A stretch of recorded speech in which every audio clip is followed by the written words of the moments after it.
Hi everyone, welcome to the short courses room. Our first short course of TFAWS 2022 will be presented by Steve Rickman, and the title is Form Factors, Gray Bodies, and Radiation Conductances. Steve has presented at many TFAWS, various short courses, and they're all very good. So please listen attentively. If you have any questions, as a reminder, please put those in the chat. Feel free to start anytime, Steve. Okay, thank you very much. Okay, great, fantastic. Well, good morning, good afternoon, good evening to everybody who joined today. I'm very happy to have you with us today. Just kicking off TFAWS 2022. First thing I want to do is express my appreciation to Joseph Sargent at Kennedy Space Center and the TFAWS team that put all this together. This is a lot of work. Took many months to put this together, and we've kind of learned how to do things in a virtual world since COVID. But I'm certainly hoping that we can return to in-person events next year. So let's all keep our fingers crossed that the health of the world stays good, and that people will be able to travel easily and not have to worry about COVID. The other thing I was going to ask, or something I was going to ask, because it's always kind of fun, TFAWS has worldwide reach. And if I could kindly ask those who've joined this short course today in the chat, if they would kindly type in the city and the country that they're viewing from. It's always fun to take a look at that later on. Let's see. Let me introduce myself first. I'm Steve Rickman. I am currently the NASA Technical Fellow for Thermal Control and Protection. I am with an organization called the NASA Engineering and Safety Center, and we are the sponsor of this workshop. So we've been very happy to be the sponsor of it and continue to be a sponsor. I've been with NASA, actually it's about 42 years now, no, 41 years. I started with NASA just before my 19th birthday. And I've really enjoyed it. I've come up through the ranks as a thermal analyst and then as a manager of a heat transfer thermal organization. And then in 2009, I assumed my current position as a NASA Technical Fellow with the NASA Engineering and Safety Center. As far as the course goes today, you'll note from the schedule, we're scheduled to go about 4 hours, but there is going to be a break about midway through so everybody can adjourn and go listen to today's keynote address. So we'll work for about 2 hours, take a break for about an hour, and then come back and finish it up. And may not go the entire 2 hours after lunch today. So before we get into the course, let me tell you a little bit about the motivation to do this. What I'm hoping is that those attending today, whether you're new to the field or whether it's a refresher for people who have worked in the heat transfer and thermal analysis realm for a while, is I'm hoping that you'll find this information clearly presented and well presented, because what happens is, I'm thinking back to my days as an undergraduate, you take your basic heat transfer course and you learn about conduction, you learn about convection. And as I recall it, radiation came a little bit later in the semester. And you learn about things like the Stefan-Boltzmann law. You learn that not everything is a black body. And you learn maybe a little bit about gray bodies, and then things maybe taper off a little bit after that. At least it did for me. Then what happens is you graduate, you come to work, and you're given projects. So there's some pressure to perform and start producing product fairly soon after you get here. And all of a sudden, the radiation problems that you're given are of much larger magnitude than anything that you studied as an undergrad. And to complicate matters even further, you're asked to use thermal analysis tools. Back in the day when I started for thermal radiation, we were using a tool called traces. More recently, there's tools like thermal synthesizer, system thermal desktop, etc. There's other tools out there, and you're solving very, very large thermal radiation problems, ones that you certainly can't solve by hand because there isn't necessarily a closed form solution for things like that. So you're expected to perform all of this work on spacecraft thermal radiation. You're using tools and perhaps methodologies that you're not familiar with. And sometimes there just isn't time to sit back and understand the methodology of what you're using and understand where there might be some pitfalls associated with that. So what I'd like to do today is dedicate 4 hours of training time here to go through some of this in detail. In the past, I've had very good feedback from people who've taken this course, so I hope that you find it useful.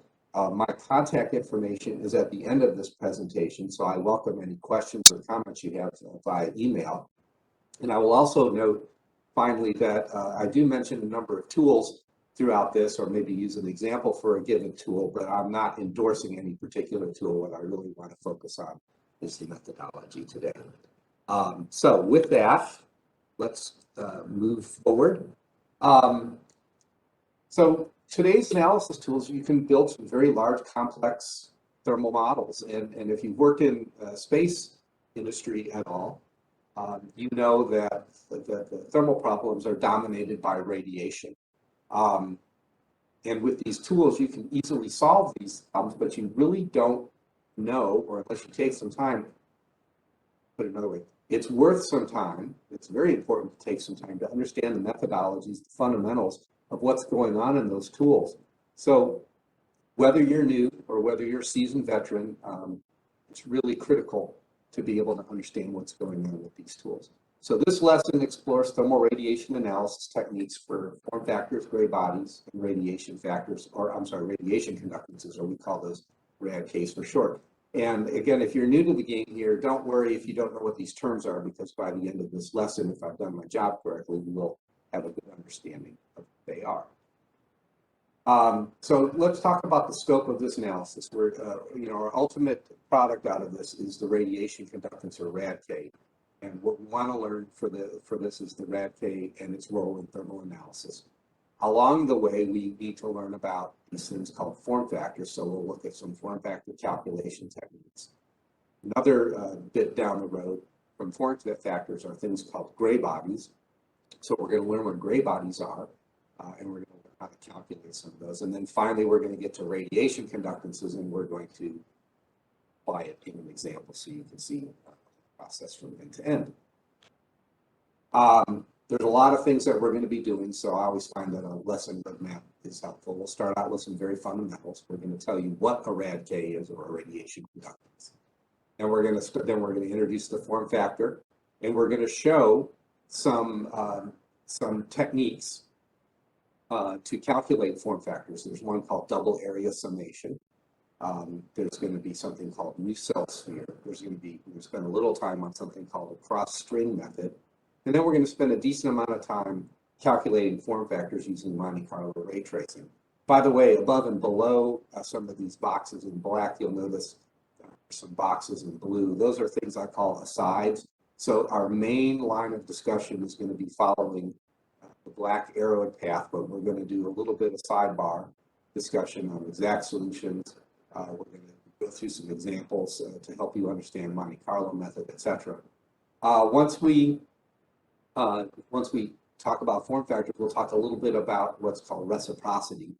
And then that's going to lead us into the discussion of gray body factors. Once you have your form factors, you can calculate gray bodies. We're going to demonstrate a method called Gebhardt's method. We're going to show you also how to approximate these, and we'll also talk about the consequences of imperfect form factor sums. And then we're going to switch gears. We're going to show you how to calculate gray body factors using Monte Carlo ray tracing. We're going to talk about something called the fence problem and how that arises with some methodologies, but not others. We'll turn the gray body factor into radiation conductance, or RADK, and then we'll complete the lesson by applying this. Okay, so first, let's get into the fundamentals. You probably recall from your basic heat transfer course the discussion of a black body. And a black body is the perfect absorber and emitter of radiant energy. And it's governed by something called the Stefan-Boltzmann law. And that shows that energy radiated from a black body is a function only of its absolute temperature, T. So the way we look at it here is lowercase q dot would be flux, heat flux, which is energy per unit area per unit time, is equal to a constant, the Stefan-Boltzmann constant, sigma times the absolute temperature to the fourth power. So for example, if something is at absolute zero, it's not radiating energy. So it's very important that we consider things in the absolute temperature scale. And this, I mentioned Stefan Boltzmann constant, 5.67 times 10 to the minus 8. Just remember, if you ever want to remember it at a cocktail party and impress people at a cocktail party, just remember 5, 6, 7, 8. For the Stefan Boltzmann constant, 5.67 times 10 to the minus 8 in units of watts per square meter, Kelvin to the fourth. So let's talk about a gray body now. Most objects aren't perfect black body absorbers or emitters. And when they're this, they're said to be gray. So to account for imperfection, absorption, and emission, the Stefan Boltzmann constant is scaled by a proportionality term. Here we'll call it epsilon, such that the flux, instead of sigma t to the fourth, is now epsilon times sigma t to the fourth. And epsilon is a value between 0 and unity. So for example, if something is a perfect black body, epsilon would be 1, and if it doesn't emit at all, which there's nothing that has a 0, it would be 0, and everything else is somewhere in between. To understand all of this, we also need to talk about conservation of energy. Conservation of energy tells us that the fraction of energy absorbed by a surface plus the energy reflected plus the energy transmitted has to equal unity. It has to add up to 100%. So we're going to introduce some symbols here. We're going to talk about the absorptance of the surface, alpha, the reflectance from the surface, rho, and the transmittance of the surface, tau. And again, those fractions all have to add up to 1. You'll notice that the subscript lambda is there, and that's very important because this equation applies when we're talking about a given wavelength. And we'll talk about that more in a minute. And I will note for an opaque surface, the transmittance is 0, and the equation is just simply whatever is absorbed plus whatever is reflected has to equal unity. You can see, as an example at the right, the incoming energy from the left, some of it is reflected from the surface, some of it is absorbed in the surface, and some of it makes it out the other end for a transmissive surface, and that becomes transmitted energy. And again, conservation of energy tells us that it has to add up to unity. Now, let's talk a little bit more about lambda. If we limit our discussion of absorption and emission to the same portion of the spectrum, let's say precisely we're going to talk about it as a given wavelength lambda, we can say that alpha sub lambda is equal to epsilon sub lambda. And for the purpose of our discussion today, we're going to use epsilon for both absorption and emission in the infrared spectrum. Matter of fact, if you work in spacecraft thermal analysis, you'll know our colloquial jargon is alpha for solar spectrum and epsilon for infrared spectrum. But for a given wavelength, so that's why the subscript lambda is there. The absorptance and the emittance are the same. We're going to show you why. That is due to something called Kirchhoff's law. And Kirchhoff's law that says that for a given wavelength lambda, an object's ability to absorb radiant energy has to be equal to its ability to radiate energy. So let's look at this example that we have off to the right, and I've deliberately made these things some oddball shape because it's independent of shape. So think of the outermost donut-shaped, strangely shaped donut, light blue thing as an oven, and think of the darker blue object in the middle as some object that we're putting into the oven. And the oven is maintained, pardon me, there's a lawnmower going by the window here. The outermost, the oven is maintained at a temperature of T2, and at the beginning of our experiment, the object that we're introducing in the oven is at temperature T1, so they start out at different temperatures. That object in the middle has surface area of A, and it has an absorptance of alpha and an emittance of epsilon. So after some time goes by, that object in the middle goes to steady state, right? If it's not generating any heat, you put something in an oven at temperature T2, And eventually that object that you put in there will get to temperature T2. And when that object reaches temperature T2, the amount of energy that's being absorbed has to be equal to the amount that's being radiated because it's at steady state. The amount of energy leaving has to be equal to the amount of energy that's arriving.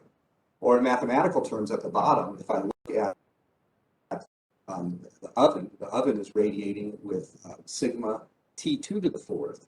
That's incident upon the area A, that object, and the fraction absorbed is alpha. So that's the left-hand side of that equation. On the right-hand side of that equation, we know that that object is radiating with the Stefan-Boltzmann law, sigma T2 to the fourth. But again, that object is not a perfect black body, so it's radiating, I'll say, with an efficiency of epsilon over the surface area A. So if you look at the left-hand side of the equation and the right-hand side of the equation, those have to be equal to one another. And what we conclude is the only way for this to be true for this given wavelength is that epsilon has to equal alpha. Now, before we leave this chart, I just want to make sure that we're clear on this. When we, again, when in working with spacecraft thermal analysis, we typically assign the letter alpha to be the solar spectrum absorptance, and we assign epsilon to be the infrared emittance. Okay, we are talking about two different spectra there. And I'll show you a picture in a second. But we're talking about two different spectra. So our discussion today is going to be limited to the infrared spectrum, pardon me. So here's a little bit more graphic display of things here. You know, for black body radiation, that follows the shape of what's called a Planck black body. Matter of fact, if we took a Planck black body spectrum of the sun would be radiating with a peak energy, would be radiating with a Planck black body spectrum that's for a temperature of something like on the order of 5,777 kelvins. And it would have a shape similar to what you're seeing here in the red curve, but it would be shifted more predominantly towards lower wavelength. As a matter of fact, if you see that vertical line there, that dashed line there, I could tell you for solar spectrum, 5,777 Kelvin black body, about 98 or 99% of the energy in the solar spectrum is below about 4,000 nanometers. Okay. Here we're looking at a Planck black body curve for something that's around 300 Kelvin. And again, when we're dealing with spacecraft hardware, you know, by and large, the temperatures kind of hover close to, say, close to like room temperature or things like that. They may be above, they may be below, but they're certainly nowhere near 5,777 Kelvin. So for a typical spacecraft surface that's a black body, you would expect to see a Planck black body that's closer to this or more akin to something that's on the order of 300 kelvins. And if you look at that spectrum and you look at that 4,000 nanometer, you'll see that about 98%, greater than 99% of the energy for the 300 Kelvin black body is above 4,000 nanometers. So for thermal radiation, types of problems that we're talking about here, we generally consider the range of lambda greater than 4,000 nanometers to be in the infrared range. And for this, we're going to be using epsilon to describe absorption and emission of radiation in the wavelength range. So I wanted everybody to be clear on that. We won't be seeing alpha showing up anymore in the discussion today. From now on, we're going to be talking about epsilon being the emittance parameter that we need to deal with. So let's talk about the difference, different way that radiation can leave a surface. There's what is called diffuse radiation, and there's specular radiation. There's actually a mixture of them as well. So we saw in our earlier example that when energy strikes a surface, it can be absorbed or transmitted and reflected. For the discussion today, we're only going to consider opaque surfaces, so the transmitted term is going to be going to zero. Okay, and the reflection can occur in a number of different ways. First of all, if energy strikes a surface, it's scattered in all directions. We call that diffuse. So the way I like to think about a diffuse surface is take a surface of, let's say, a piece of aluminum and rough it up And then when you shine a light down on it, light is kind of scattered in all directions. Or the other way to look at it is it's not mirror light. When you look into that, you'll see light scattering around, but you really won't be able to make out any images, at least if that surface is roughed up to any degree. Another way to look at it is if I have, let's say, a white painted surface and I shine light down on it, unless that white surface is really, really glossy, it's just going to scatter the light in a bunch of different directions. Let's take a look at specular surface now. Instead of a roughed up aluminum surface, suppose I have a highly polished aluminum surface that's mirror light. What happens on a specular surface is that the energy angle of incidence is equal to the angle of reflection in a purely specular case. And then, of course, you can have something that's anywhere between a purely specular or a purely diffuse surface, and we'll call that mixed. It's a combination of both modes. So think of taking that mirrored surface and scratching it up a little bit so that some of the light is scattered, but you can still make out reflections in it.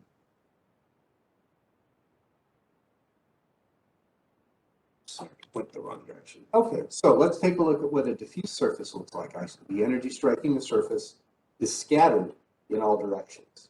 Okay, so it hits the surface and it doesn't have any preferential direction. It can go off in any hemisphere equal probability. It's the diffuse surface. The specular surface, the angle of incidence is equal to the angle of reflection. So think of a beam of light coming in and reflects, and it leaves the surface at the same angle that it entered. And then for mixed, as I said before, think of that mirrored surface, but you roughed it up just a little bit. It's a combination of both diffuse and specular. And in this case, you may have seen it in some of the analysis tools you deal with. You're dealing with something called a specular fraction. So if you're dealing, let's say, with a Monte Carlo code, and you say that a surface has a emissivity of 0.5, 1 minus 0.5 would be the reflectance if it's an opaque surface. And if you say it has a specular fraction of 90% or whatever, that just means 90% of the energy leaving that surface as reflections is coming off specularly, and the rest of it is being scattered. So just want to make sure you understand what terms. Real surfaces are more complex than pure diffuse or pure specular. There's also something called bidirectional reflectance distribution function, or BRDF. And here's an example from reference 2. By the way, the references are at the end of the presentation here. So this is some measured bidirectional reflectance function as per stare radian on the y-axis there, and it's the angle from specular incidence plane in degrees. So you can see that it depends on angles that you get. It also would depend on wavelength. So now that we have some fundamentals under our belt, let's talk about what a Radke is, what its role is in heat transfer. So as we know from our basic heat transfer course, heat is transferred by 3 distinct modes. There's conduction, there's convection, and there's radiation. When you set out to do thermal analysis, the goal of it is to represent accurately the physics of heat transfer phenomena. So the way I like to think of it is a thermal model is an abstraction of reality. And as you train as a thermal analyst and apply your skills as a thermal analyst, your challenge is to be able to look at an actual physical system, come up with, I call it an abstraction of that system in terms of representing it in terms of lumps of mass and heat transfer path, taking into account all of the important things that you need to account for to accurately represent the physics, what's going on, and most importantly, to give you an accurate answer to the analysis that you're pursuing. So let's talk about some elements of the thermal network. Talk about nodes. These represent objects with mass. Those are called diffusion nodes. So the way I like to think of a diffusion node is, let's say I have a lump of aluminum, and I put that aluminum in an oven. So it starts out at room temperature, and I put that in a warm oven. that chunk of aluminum will take a little bit of time to warm up. It does not change temperature instantly with respect to its surroundings. So we say it has thermal mass or thermal inertia to it. We call those types of nodes diffusion nodes. There's another type of node you can use that's called arithmetic, that you can reasonably model those as massless. So for example, if you work on spacecraft, maybe the underlying structure of the spacecraft changes temperature slowly over time. As we've talked about, we model those with diffusion. But perhaps the external multi-layer insulation is exposed to the environment. It's got very low mass, very, very high area. It's going to react very quickly to any change in the environment. And while it doesn't in reality change temperature instantly, from an analysis perspective, you can assume that it changes temperature instantly, and you can assume it's massless. And for those, we model those as arithmetic nodes. And then if you have a spacecraft out in space, think about the energy that it's rejecting to space by radiation, and recognize that there's really there's really no amount of energy that spacecraft can reject to space and effectively change the temperature of space. Space is essentially at about 2.7 kelvins. And we model those as a boundary condition. So that in a mathematical model, space would be represented as a boundary at about 2.7 kelvins, and heat could be lost to that boundary. You can also have boundary nodes that supply temperature to you. For example, when we were talking about putting a piece of aluminum in an oven, the oven itself, if the oven maintains a constant temperature, you can model that as a boundary node as well. So we talk about diffusion, arithmetic, and boundary nodes. Between those nodes are heat transfer paths, and we call those conductors. We're going to spend a little bit of time talking about conductors, because it's there where we start talking about the role of radiation conductors, or RADKs. So there's a number of different varieties of conductors. A conduction conductor is a heat transfer path between, let's say, two solid objects, or a solid and gas, or something like that, if you have gas conduction.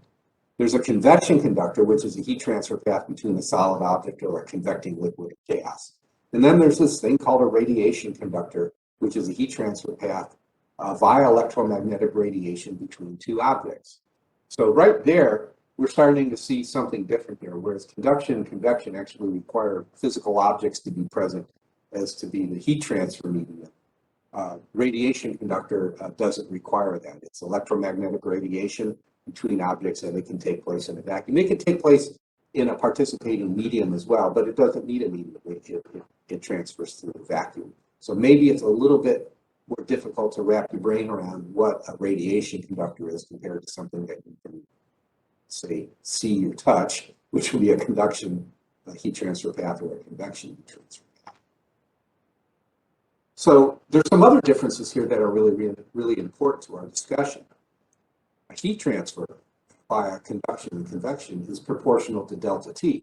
So in the top one, you'll hopefully recognize Fourier's heat conduction law.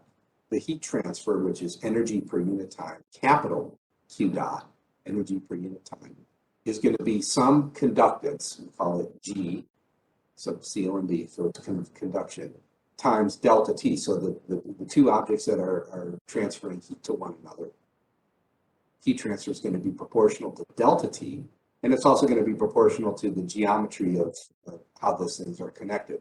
So if you look at that, there's a thermal conductivity K, there's a conduction cross-section area A, divided by L, which would be the length between the two nodes of interest, so Ka over L, delta T. Similarly, for convection, that is also proportional to delta T, and you may recognize in the second line what's called Newton's law of cooling. Again, the heat transfer by convection, energy per unit time, capital Q dot, is going to be equal to some convection conductor, G sub CO and B, times, again, delta T, or HA times delta T, where H is the convective heat transfer coefficient, A is the convection area, and delta T. So again, the top two are proportional to delta T. They are linear. That's very, very important. They are linear. When we get to radiation conductance, it takes the form that we're showing at the bottom here. This is actually a modified version of Stefan Boltzmann law. So again, energy per unit time, capital Q dot by radiation, is equal to something that we're calling G sub rad, a radiation conductor, which we're going to spend quite a bit of time on for the rest of the discussion here, times the delta of the T to the fourth. It's not delta T to the fourth, it's the delta of the T to the fourth. So if I had one object, and I know its absolute temperature, take that to the fourth power, minus the temperature, so the absolute temperature of the other object to the fourth power. So I just want to make sure you understand that it's the delta of the T to the fourth, not delta T to the fourth. Okay? The other thing I wanted to point out is that, you know, as I mentioned, the top two are linear. So if you take a delta T, whether you're talking about it in terms of absolute or non-absolute temperatures, a delta T is a delta T, and it's the same whether you're talking absolute or not.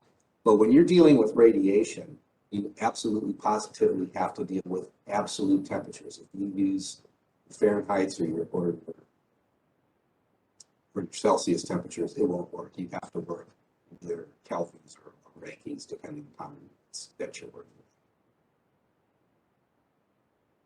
So, you know, I remember I kind of dwelled a bit on the fact that the conduction and convection conductors are linear because differential equation solvers for thermal analysis love to solve linear differential equations. So when you introduce a radiation into the thermal network, it adds nonlinearity to the problem. But the good news is that there are techniques where you can actually linearize the radiation portion of the thermal network, and you can solve these radiation dominated problems with linear differential equation solvers. So let's take a look at that. Many of you probably use the very popular CINDA thermal analysis tool. And CINDA comes in a number of different flavors, and it's offered by a number of different vendors. And again, I'm not endorsing any particular product here, but since so many people use the product, I want you to at least understand what you're seeing here. If you are building a thermal network model, you'll look at conductors and things like that. When you enter conduction conductors or convection conductors, you just enter them as normal linear conductors. But there's a special case when you're generating radiation conductances, or if you're generating radiation conductances using a radiation analyzer, you may notice that you have to put a minus sign in front of the conductor number. And the minus sign doesn't have any mathematical significance. The minus sign is actually a flag that tells CINDA that, hey, what I'm doing here is a nonlinear operation and it's radiation. So let's look at what happens inside of a thermal analyzer when you tell it it has a radiation conductor. Remember, the solver wants to be solving linear differential equations, but all of a sudden you've thrown this wrench into the works here by introducing something that's highly nonlinear. So this is what happens inside. Let's just look at the heat transfer path that we have here. Let's talk about the radiation heat transfer from node 1 to 2. So we'll call that subscript 1, 2. Q dot rad again is the energy per unit time, and that's equal to this radiation conductor times the delta of the T to the fourth, again in absolute temperatures. Now let's look at that delta of the T to the fourth in a little bit more detail here. If we expand it onto the next line, we recognize that T1 to the fourth minus T2 to the fourth can be expanded into T1 squared plus T2 squared times T1 squared minus T2 squared. And then if you go to the next line, you realize that T1 squared minus T2 squared can be further expanded. So now you have T1 squared plus T2 squared times T1 plus T2 times T1 minus T2. And if you group the first terms together, well, I'm sorry, if you look at the very last term there, T1 minus T2 is just this delta T we've been talking about with our linear conductor. So let's call that delta T. And if you group all of the rest of that stuff together in that blue box, in addition to the radiation conductor that you're calculating, what a program like CINDA does is it does this linearization process, and every time step that it goes through, it looks at the temperatures of nodes 1 and 2. It forms that T1 squared plus T2 squared times T1 plus T2 product, multiplies it by the radiation conductor, and voila, you have a linearized radiation conductor term. Okay? So I wanted people to understand the importance of what that minus sign is telling you when you code that into your SINDA model. And also want you to appreciate the fact that it's doing this operation for you so that you can solve highly nonlinear problems. And you can even appreciate it more when you're dealing with a very large spacecraft model where you may have tens of thousands or hundreds of thousands of radiation conductors. And it does this operation for you without you even seeing it, just by virtue of adding a minus sign. Okay? So, what about this G-rad term, this radiation conductor, or we've been calling it, or we call it a rad-K? Basically, developing the rad-K via, you can go get there a number of different ways. You can do it by calculating form factors and then gray body factors, or you can kind of brute force it directly from a gray body factor that is solved by a Monte Carlo. That's going to be the focus of the remainder of our lesson today. So consider all of the stuff that we did up to this point, fundamentals, an introduction of what a rad-K is, and we're kind of on the doorstep of what the main content of our lesson will be for today. So let's take a look at this thermal network again. And like I said, if you're new to the space industry, you've probably yet to appreciate that the problems that we solve are radiation dominated. On the ground here, of course, radiation is still at play, but it's often dominated by conduction and convection effects. Let's take a look at what implications this has if we're building a thermal network and we want to focus on the radiation. So let's just look at this simple geometry here. Let's say I have 3 plates, 1, 2, and 3. And then I've got some environment, I'll call it a space node, and we'll call that node 4. Okay. If I consider only conduction between the objects, you can see, well, 1 is touching 2 and 2 is touching 3, so 1 and 2 can exchange energy via conduction. And 2 and 3 can exchange energy via conduction, right? So if that's all we had to deal with, our thermal network would only have 3 nodes in it and 2 conductors. But when we add radiation, in addition to the conduction conductors that we have at the top, I want to point that out, in addition to, because not only are 1 and 2 connected via conduction, they're connected via radiation. The same is true for 2 and 3. We can see that 1 and 2 can exchange energy, 1 and 3 can exchange energy, 1 and 4 can exchange energy, 2 and 3, 2 and 4, and 3 and 4. So all of a sudden, we've gone from a 2-conductor model up to a total of 8 conductors in the model. And by the way, 6 of them are radiation, so they're highly nonlinear. So again, just something to appreciate doing spacecraft thermal analysis with radiation analyzers. If I wanted to convert that into a thermal network, and I'll draw your attention to the key at the bottom here, the red, blue, and green dots represent diffusion nodes. Again, these plates would have finite mass. They wouldn't react instantly to the environment. The space boundary node, I'll have as a black diamond there, so that has infinite capacities to it. The linear heat transfer paths, again, 1 to 2 and 2 to 3 are represented by that resistor-looking thing there. And then I put an arrow through it when we talk about radiation heat transfer paths. So you can see that there's a total of 8 conductors here across the 4 nodes. And you can see the significance of that radiation plays. I should say the significance of the radiation conductor plays in this very simple spacecraft example. So on the road to getting to radiation conductors, the first thing we want to talk about is something called a form factor. So a form factor, I'm going to show you a precise mathematical definition. A form factor between 2 objects here, let's say object 1 is on the left and object 2 is on the right, is that nasty double integral at the bottom. And the form factor, which you can also call a shape factor or configuration or view factor, basically describes how well one object sees another object. And it sees it on a scale from 0 to 1. So the way I look at it this way is if I've got, let's say I've got 2 hemispheres, and I'm considering the inside of each hemisphere, let's call them hemispherical shells. If I put those 2 hemispheres together, let's say they're touching one another, then the one on the left can see nothing but the hemisphere on the right. So it has a form factor 1. It has a form factor of unity. In other words, 100% of the field of view of the left shell is taken up by the right shell. Okay? If I were to move that rightmost shell an infinite distance away, that leftmost shell would have a view of, say, hemispherical view of the space.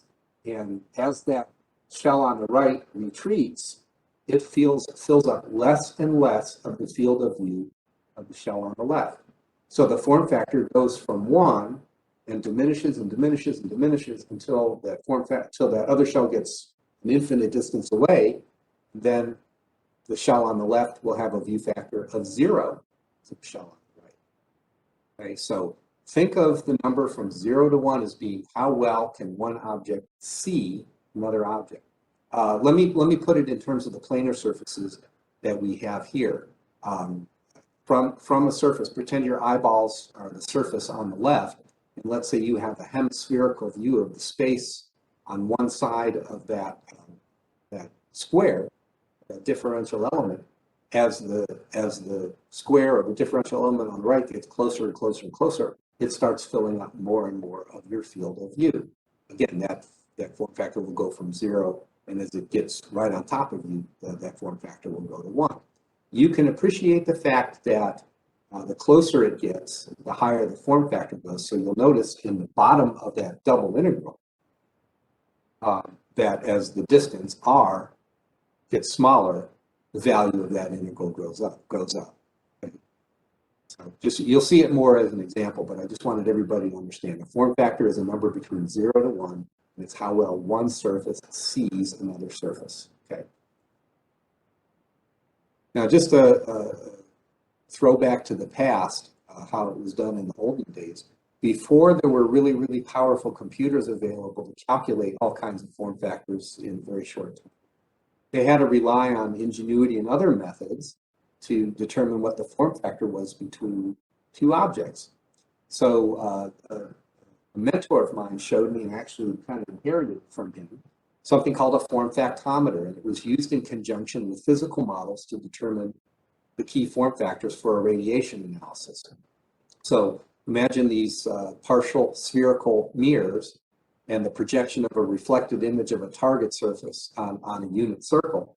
And you could actually use physical models, like you build a model of a lunar module or Apollo command module or something like that, and use these little form factometers and estimate what the form factors were, and then use that in a very, very simplified thermal analysis. Well, things have come a long way since then. These are more antiquities right now, because we know that we have powerful analytical tools that we can use to calculate form factors and all the things we need for radiation analysis. So let's talk about exact solutions. Throughout this lesson, we're going to be looking at techniques for approximating form factors between two surfaces, but there are a limited number of geometries for which some exact solutions exist. Matter of fact, I think it's a compilation of form factors by a professor, Jack Howell, that's available online, and it shows you closed form solutions for a variety of geometries. So what I'm going to do here is I'm going to show you an exact solution so that we can compare it with some of the approximate solutions that we're dealing with here. For some of our examples here, we're going to be using two parallel unit plates with unit separation. Okay? Let's take a look at the exact solution for this geometry. And you'll notice I defined some other terms for convenience here. We'll call capital X to be equal to the ratio of little a over little c, which you can see in the right. And we'll call capital Y equal to the ratio of little b over little c. So we're kind of non-dimensionalizing things in terms of X and Y. And if you were to do an exact solution by a technique called contour integration, you can get the solution here. But you can see, even for the simple geometry, I can't imagine a much simpler geometry than this. Look how nasty that solution is. So imagine, solving a bunch of these by hand for anything other than simple geometry would just be very nasty. And I would also point out that years ago, I got curious about the contour integration. I think it's explained in the Siegel and Howell series of books.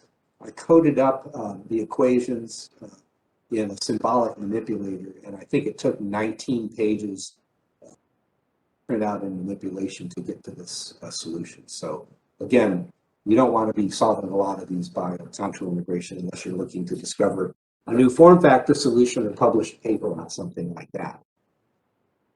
But for unit plates with unit separation, we have, you know, that those non-dimensional parameters x and y both equal to 1.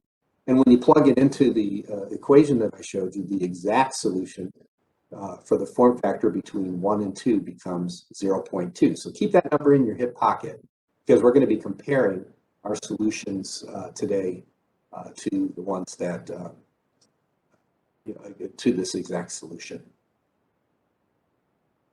Okay, so form factors can be calculated using a variety of techniques. We're going to look at, in some detail, at double area summation. We're going to do an example with Nusselt sphere, although we're going to use a different geometry. We're going to look at what's called, just very briefly, it's something called cross-string method. And we're going to spend some time covering Monte Carlo ray tracing. I am not going to cover contour integration today or another technique called hemicube. We'll just focus a little attention onto the ones that we've highlighted today. So first, let's take a look at double area summation. Remember that integral that I showed you before. The integral defining the form factor from 1 to 2 is all that mess shown at the top there. And then the top, we're dealing with differential areas, right, when we talk about an integral.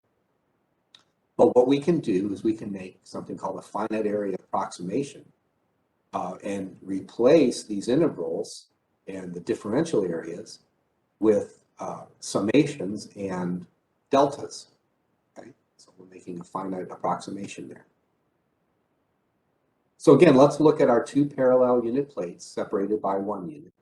And what we seek is the form factor between surfaces A and B. And I will point out, I used A and B and C lowercase earlier.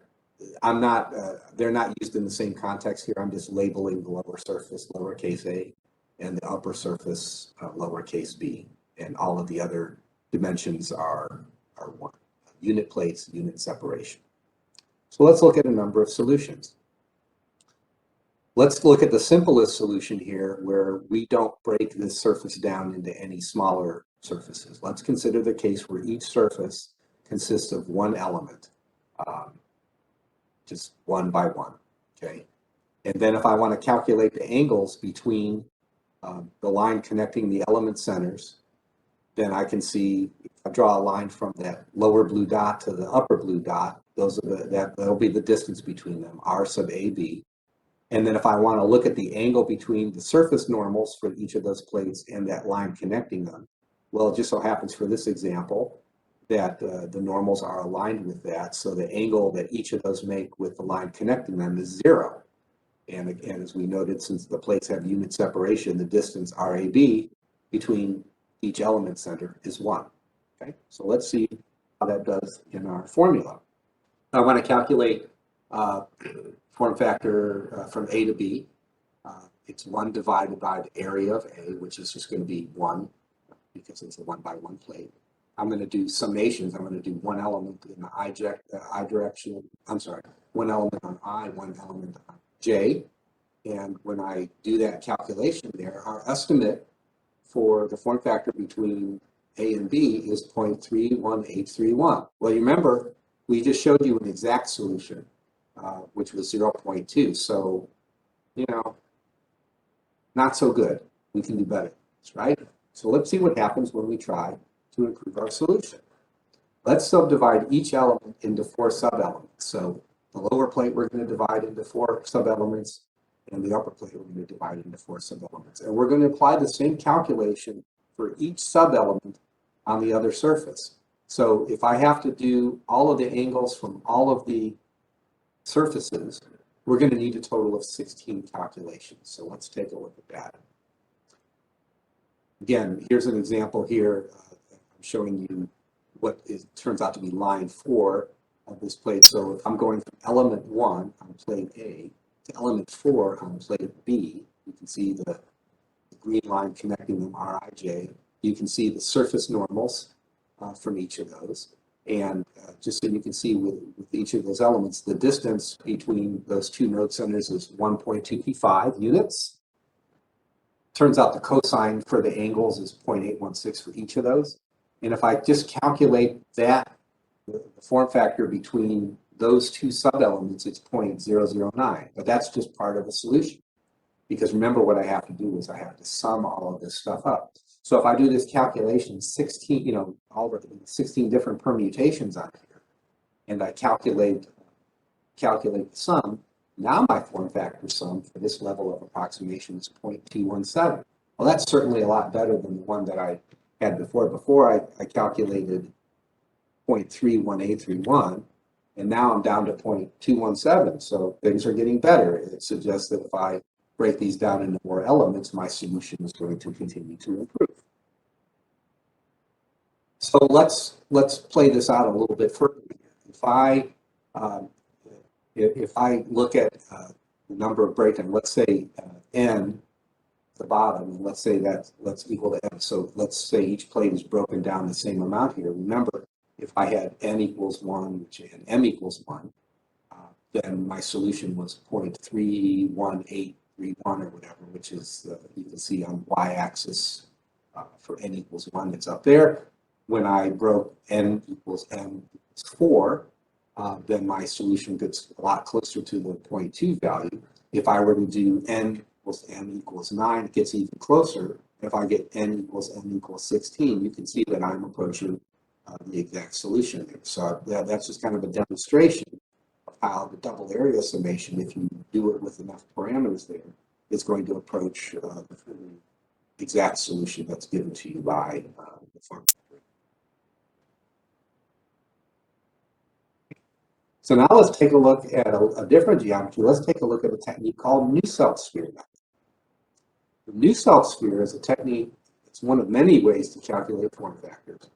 And interestingly, if you take a look at that integral, the definition, you can actually express what that is graphically. So in the Nusselt sphere technique, the form factor from dA1, this differential area, that's down here, this blue differential area, if you can see where my cursor arrow is.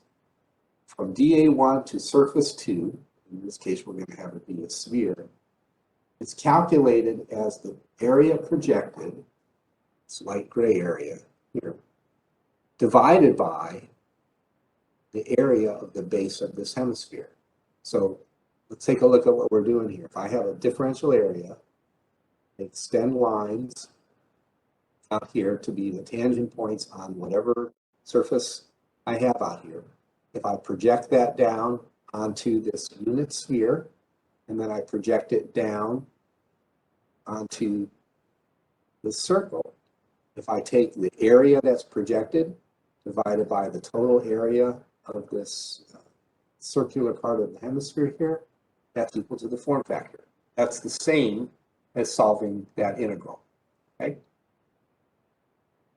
So let's use this technique to calculate the form factor to a planet. So if you're working in spacecraft, one common problem you might have to solve is, hey, what's the view factor between, let's say, a nadir-facing plate up in orbit at some altitude to the planet below? So this is a very useful calculation. Matter of fact, in my introduction to on-orbit thermal environments course, we go through this calculation because it helps you understand calculating the view factors of the planet when you're calculating heat. So we're going to use that example here. So let's say I've got a nadir-facing surface, a surface that's facing the planet below. It's at an altitude of h above the surface of the planet. The radius of the planet is r sub e. Okay? We'll go ahead and we'll calculate the form factor there. So the first thing we're going to do is we're going to construct a right triangle. You can see that in green. And you'll notice that the short side of the triangle has radius r sub e. And the hypotenuse of it is re plus h. That takes us down to the differential area. And I should point out that this is a 90-degree angle because the way we constructed this is we drew a line from the differential area to the tangent point of the sphere. And since this is a tangent, I know going from the radius out to where that tangent intersects the surface gives me a 90-degree angle. When I do that, I can form this angle phi. And what I see is that the sine of this angle phi is just the opposite over the hypotenuse, which is just RE divided by RE plus H. So that's part of our calculation. Similarly, I can construct a right triangle that I'm showing in red here with a hypotenuse measuring as unity because this is a unit sphere or unit hemisphere that's constructed around this differential area. And since I've already got the angle phi, it's the same angle phi that I defined before, but I'm setting up the triangle differently. So I know that by construction of this hemisphere, this is a unit area, a unit length, and I do not know the length of this parameter here, this distance here, x. But what I can say is that the sine of phi is x over r. And since I know it's a unit hemisphere, I can say it's x over 1. X over 1 is just equal to x. But if you remember in the last slide, I defined sine phi as RE over RE plus H. So we're left with x is equal to RE over RE plus H. So if I take this circle and project it down, so I get this black circle here, then I can see that the ratio of this projected area to the area of this hemisphere is just pi x squared divided by pi 1 squared, again, because this is a unit hemisphere, the radius is 1. And when I do that, I see, remember that the ratio of this to this circle is the form factor, and I see when I do that, I get left with RE over RE plus H squared. So the form factor between that differential area and the planet is RE over RE plus H squared. Let's take a brief look at something called the crossed string method. The crossed string method, I'm not going to go into detail, but it's just a very interesting curiosity. The crossed string method can be used on two-dimensional geometries of infinite extent. So let's think if you're drawing like a hemicircle on a piece of paper, that hemicircle extends infinitely into the page and infinitely out of the page. And the general formula for calculating the form factor between two surfaces is you sum the lengths of the crossed strings and you subtract the sum of the lengths of the uncrossed strings, and then you divide it by 2 times the length of any string on I. So let's take a look at that. Let's consider the following two-dimensional geometry of infinite extent. So I've got a hemicircle, half circle, and it's extending infinitely into the page and infinitely out of the page. And then I've got some surface, a planar surface, again, infinitely into the page, infinitely out of the page. And let's say that surface is tilted 30 degrees. Surface 2 has a 1.5-inch diameter. And let's say the planar surface sits 1.866 inches below at its base and 1 inch below at its top, and that makes an angle of 30 degrees. So what we seek is the form factor between surface 1 and surface 2. So let's define the string lengths here. So string 1 will be just basically the length of extent of the planar surface. Length 2 is the diameter of that surface, of the semicircle. Length 3 would be the distance from the base of the planar surface. Length 4 would be the length from the base, from the top of the planar surface to the base of the semicircle. And length 5 would be, there's one of our crossed strings, from the top of the planar surface to the left-hand side of the semicircle. And length 6 would be from the base of the planar surface to the right-hand side of semicircle. And when you apply the formula, you find that the form factor from 1 to 2 is 0.384. Now, truthfully, I don't know anybody who applies this in practice, but I just wanted to give you an appreciation that there are different techniques out there, and it's kind of an interesting curiosity. So I thought I'd just share that with you. So let's put some focus now on Monte Carlo ray tracing. And Monte Carlo ray tracing has become very, very popular for solving thermal radiation problems. So let's talk about this some. If you're not familiar with a Monte Carlo method uses random numbers to perform an integration.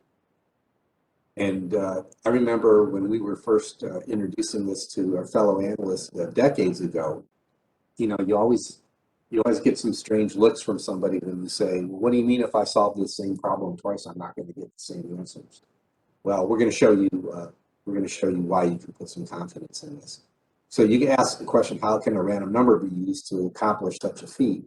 And how do we get usable numbers from anything involving random numbers? So what I always like to do is I always like to introduce a completely different example, but you're going to see some analogies to what we do here. So I came up with this example that I call the world's worst dart player. And to see how random numbers, how we can apply them in integration, let's consider the challenge of approximating the number pi. So we're going to establish a thought experiment here. We're going to establish some equations to help us conduct this experiment, and then we're going to use random numbers to help us achieve our goal. Okay? So suppose we encounter the world's worst dart player, as you can see by the fellow that we have down at the bottom there. And he's so bad at throwing darts that no matter how he throws, he can do no better than a random scattering of the darts. Okay? But let's make the game fair for him. So what we decide to do is we want to build a very large circular dartboard, one that just fits onto a square wall. I mean, he's a really bad dart player, but he certainly can hit somewhere on the wall. So let's put some dimensions on our wall and dartboard. And we'll represent them just so we can kind of see the forest through the trees here. We'll represent it by a square and circle respectively here. So our dartboard has a radius of s/2, and that fits exactly onto a wall, a square wall with dimensions s/s. So the area of the square is just s squared, and the area of the circle is just simply pi s squared over 4, which is the area of the square, area of the circle. Now all of our dart throwers boards have to land somewhere inside that square. I mean, again, we're constraining this to saying that he's got to hit somewhere on there. And there's a chance that the dart will land inside the circle. It depends on the relative areas of the circle and the square. And I will also point out for clarity here that he's such a bad dart player that it's random. It can hit anywhere on that square. They're not clustered towards the center, so it's kind of evenly distributed over the space. Okay. So in other words, if you throw a large total number of darts n sub t, we have n sub c, which is the number of darts that land inside the circle, divided by n sub t, which is the total number of darts on the wall, whether they're inside the circle or not.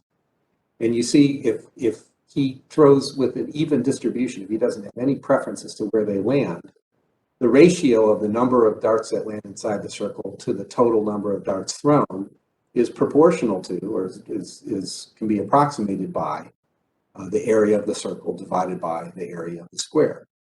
Okay. But we have expressions for areas of the circle and area of the square. So let's look at it this way. The number of darts that land in the circle divided by the number of darts thrown in total is approximately equal to pi s squared over 4 divided by s squared. And that we know that that's equal to pi over 4. Or in other words, pi is going to be approximately equal to 4 times the number that land in the circle divided by the total number of darts. So this gives us the framework for the numerical experiment that we're about to conduct. So let's throw our first dart.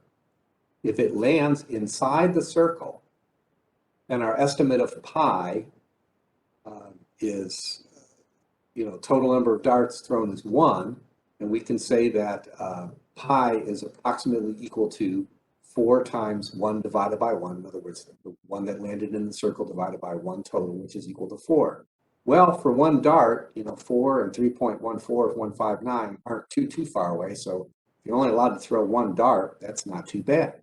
But you have to recognize that the experiment could have turned out differently, because given an equal probability of hitting anywhere on the wall, that dart could have just as easily landed outside of that circle. And if that's the case, our estimate would be 4 times 0, because it didn't land inside the circle, divided by 1, which is equal to 0. So that's not so good. So here it is. I've done the same experiment twice, but I've gotten 2 completely different, and I might add wrong, answers. So that's not so good. How do we build confidence that this process is going to give us something? Okay. So depending upon where the dart falls for each total number of darts, a number of different outcomes is possible. And as the total number of darts increases, there's more and more possible combinations of the number that land inside the circle divided by the total number of combinations. So let's take a look at here. Let's look at the possibilities of throwing anywhere from 1 dart to 5 darts. If I throw 1 dart, as we showed, you can either have 0 or 4 for your estimate of pi. If I throw 2 darts, it gets a little bit better. I can have 0, 2, and 4. If I throw 3 darts, look at this, I've got anywhere from 0 to 4, but now I'm getting numbers like 1.33, 2.67 in there, all the way up to 5 darts. If I throw 5 darts, look at what happens. I get, well, the closest solution I get is 3.2. That's certainly not a bad approximation for pi, but what you can see there is the more darts you throw, the more possibilities you get, better chance you have of getting close to value that you know you will end up with when you calculate pi. So it suggests that our ability to approximate pi accurately increases with the total number of darts thrown. This is an important lesson. Keep this in mind when we're calculating form factors in a few minutes here.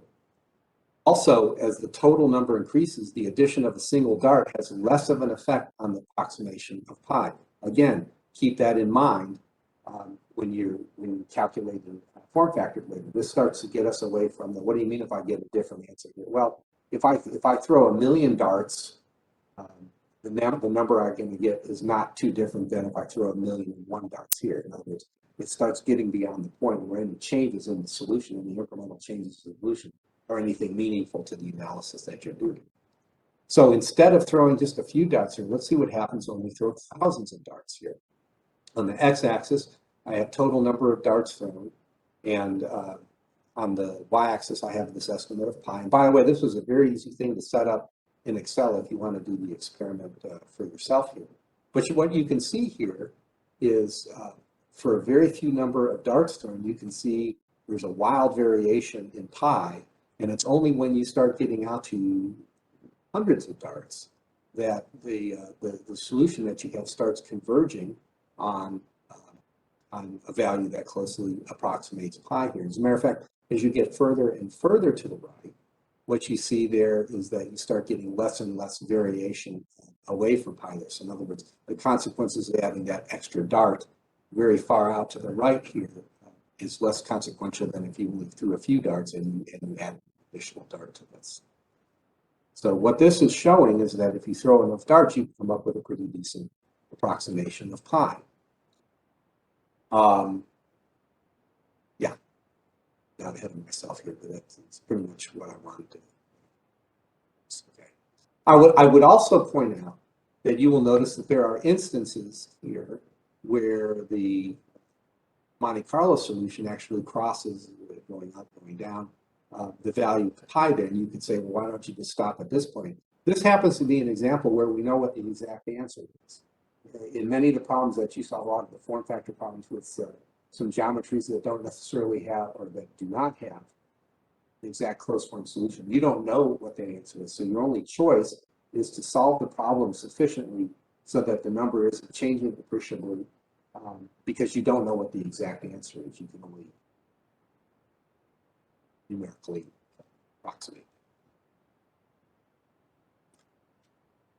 I'm looking a little bit closer here at the leftmost portion of that graph, as a matter of fact, if you look, let's see, if you look out maybe the first hundreds or up and then up to 1,000 darts here, if we look at that here a little bit, what I did is I conducted that same experiment 5 different times, okay? And what I wanted to point out is that if I only threw a few darts, and I'll point out that the x-axis here is logarithmic. If I only threw a few darts here, you can see, depending upon which experiment I did, I can get wildly different answers of pi. Or in the instance of form factors, I can get wildly different values of form factors, and I don't know which one is correct. But what gives me confidence in the methodology is as I go further and further and further to the right, you see how the consequence of all of those experiments is to converge on the same solution. Okay? So again, with just a few darts, a random experiment is just going to give you random answers. But if you solve the problem sufficiently, then they should all converge on the solution. So hopefully that example gives you a little bit more confidence in what a Monte Carlo type of analysis can do, and that random numbers really can be useful in their analysis. So that was calculating pi. Let's shift to an example of how we would use this for form factors. So to calculate a form factor, remember that's again the number between 0 and 1, how well one surface sees another surface. What we'd like to do is have our Monte Carlo simulation represent the view from one surface over the region that can see, I should say. We want our Monte Carlo simulation to simulate how well one surface can see other surfaces. So for example, if I've got a flat plate here, just considering one side of that flat plate, just pretend your eyes are that one side of that flat plate and you have a fisheye view, you can see one hemisphere. You can't see behind you. You can see out to the edges. You can see in front of you or whatever. So that's represented by a hemisphere. And what I want to do here is instead of just, integrating over one variable, I actually want to integrate over a bunch of variables here, because what you want to be able to do is you want to be able to sample the field of view that that plate sees over that hemisphere, and you want to be able to do it over the entire plate. So we've got 4 variables that we're dealing with here. Let's parameterize this plate into 2 directions. We'll call it a U direction and a V direction. And then on the plate, when a ray comes off of the surface here, it's going to have an elevation angle and an azimuthal angle. So let's call theta the azimuthal angle, and phi is the elevation angle. So instead of generating one random number for each part of the simulation, what we're going to do is we're going to generate 4 random numbers for each ray, because it's going to tell us what portion of that plate the ray is emanated and in what direction it's headed. Okay. So let's take a look at the following geometry, and let's consider all surfaces opaque. And what we want to do here is, for the purpose of this example, is shoot 1,000 rays from surface 1. And when we do, you notice what we're doing is we're sampling all over the surface of that plate, the top surface of that plate, in all of the U and V direction, plus sampling all azimuthal angles and all elevation angles. And when I fire those 1,000 rays, let's say 200 of those rays hit surface number 2, 150 of those rays hit surface number 3, 80 of those rays hit surface number 4, and the rest of them escape to space. Okay, so they don't hit any object. So the form factor between surface 1 and the others would be the following. Remember, the rays from surface 1 that hit surface 2 would be 200. So 200 divided by 1,000 would be 0.2. Similarly, for surface 1 to 3, 150 divided by 1,000 is 0.15. From surface 1 to 4, there were 80 rays that hit, so the 80 divided by 1,000 would be 0.08. And the 570 that didn't hit, 570 divided by 1,000 is 0.57. So if you're doing an analysis here, you would know that 20% of the view is taken up by surface 2, 15% by surface 3, 8% by surface 4. But the lion's share of the view, in other words, surface 1 has a really darn good view to space on the order of 57%. And what's interesting here is we also see that the form factor sum, 1 to 2, 1 to 3, 1 to 4, and 1 to space, has to add up to 1. In all cases, the form factors must sum to unity. Now, I will point out that some of the radiation analyzers, like the old TFAWS analyzer, did not always have form factor sum to unity. And there were ways to force it to do that, but just because of some imperfections in the numerical scheme, it didn't completely add up to that. And later on, you're going to see when you have imperfect form factor sums, when we get into gray body calculations, you're going to see that there are some energy conservation issues in your analysis that you need to deal with here. But I just wanted to show you in this particular instance, this example, it adds up to unity. So that's a very, very important point to drive home. So let's take a look at our sample problem. Remember before we had the unit plate separated by 1 unit. And let's see how well we do with Monte Carlo analysis. So let's consider our 2 parallel plates separated by 1 unit. And we're going to apply the Monte Carlo method to calculate the form factors between these 2 surfaces. So I did some screenshots here. Let's look, and I'm firing rays from the lower surface on here. So if I just shoot 20 rays, you can see, okay, well, I can see what's going on here. But remember our undersolved solution of pi before, when I had I just threw a few darts before, and I did an approximation of pi. It wasn't very good.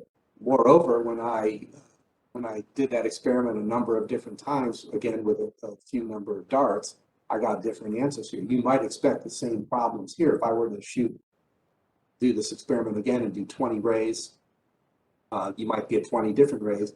And because this doesn't look like a very well-solved problem right now, I might get a vastly different solution for the form factor there.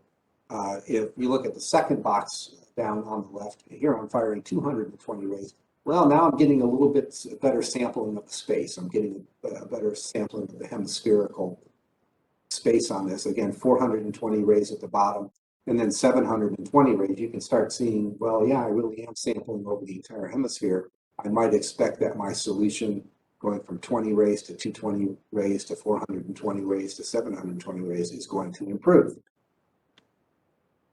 And it's true, the solution improves as the number of rays shot increases. So for example, if I shoot 100 rays, the form factor from 1 to 2 is 0.2. So hey, look, I nailed it. I got the exact right solution. If I were to look at the solution from 2 to 1, it's 0.22. But you know what? The view from 2 to 1 should be the same as 1 to 2.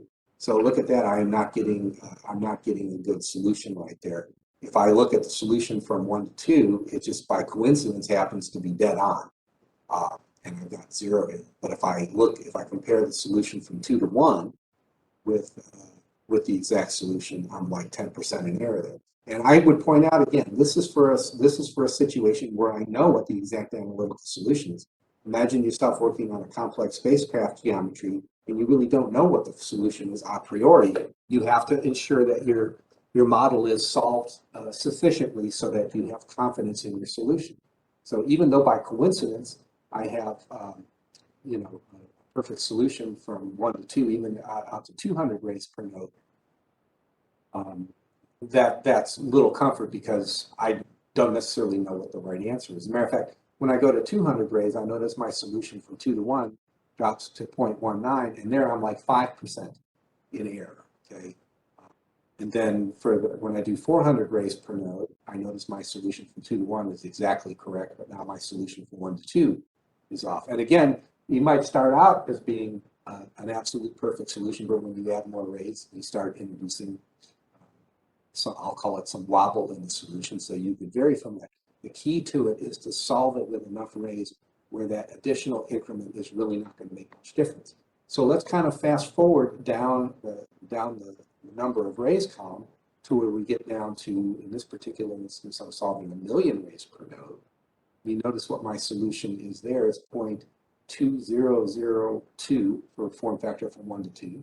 and it's 0.1999 from 2 to 1, or if I round it down to, let's say, 2 decimals, I'm dead on both of them. But here's what's really important is the error in the solution is 0.1% on one and 0.05% on the other. So if you were to look at, as the solution progresses here, I'm getting a progressively better and better solution with less and less error. Here is a calculation again, where we know what the exact answer is. Shortly, I'm going to start taking you through how to calculate what the error might be when you don't know what the exact solution is. In fact, we're going to do that right now. We're going to start talking about statistical error. So if we're going to estimate a value generated by sampling a random distribution like we're doing here, we really can't be 100% certain of a bounding value unless we say that it lies somewhere between minus infinity and plus infinity. So if we want to generate meaningful answers using these random variables, we need a more realistic, need to be a little bit more realistic about the bounds. And we can do this by using something called a confidence interval. So let's look at a normal or a Gaussian distribution that's given by that equation here. And just a lot of terms here, but if you look at the value mu, that's the mean value, and sigma is the standard deviation. We're also going to need to consider something called a cumulative density function, which is what you're seeing right here. And a cumulative density function tells us the probability of a random variable falling in the interval of minus infinity up to some value of x. So if we want to know the probability of a random variable falling in the interval somewhere from the mean minus some number of standard deviations out to the mean plus the number of standard deviations, we can just take one form of that equation, subtract it from another equation, and you ended up with ERF n divided by the square root of 2, where n is the number of standard deviations from the mean value u. So for example, consider one standard deviation, the probability of a random variable falling in the interval somewhere from mu, the mean minus 1 standard deviation out to the mean plus 1 standard deviation. You plug it into that formula, and it's 0.683. So if you look at it in other words, we can say that a random variable has a 68.3% chance of being within 1 standard deviation of the mean, or if you want to put it another way, we're 68.3% confident that the value lies somewhere within 1 standard deviation of the mean. And if we want to answer with 90% confidence, we would just solve that equation to find out what n would need to be. And it turns out that n needs to be 1.645. So let's take a look at it here. If I've got some mean value, let's say in this case the mean is 0, if I want to be 90% confident that my answer falls somewhere in that range, I would go out 1.645 standard deviations on either side. Some confidence in that. So let's talk about it in terms of form factor calculations.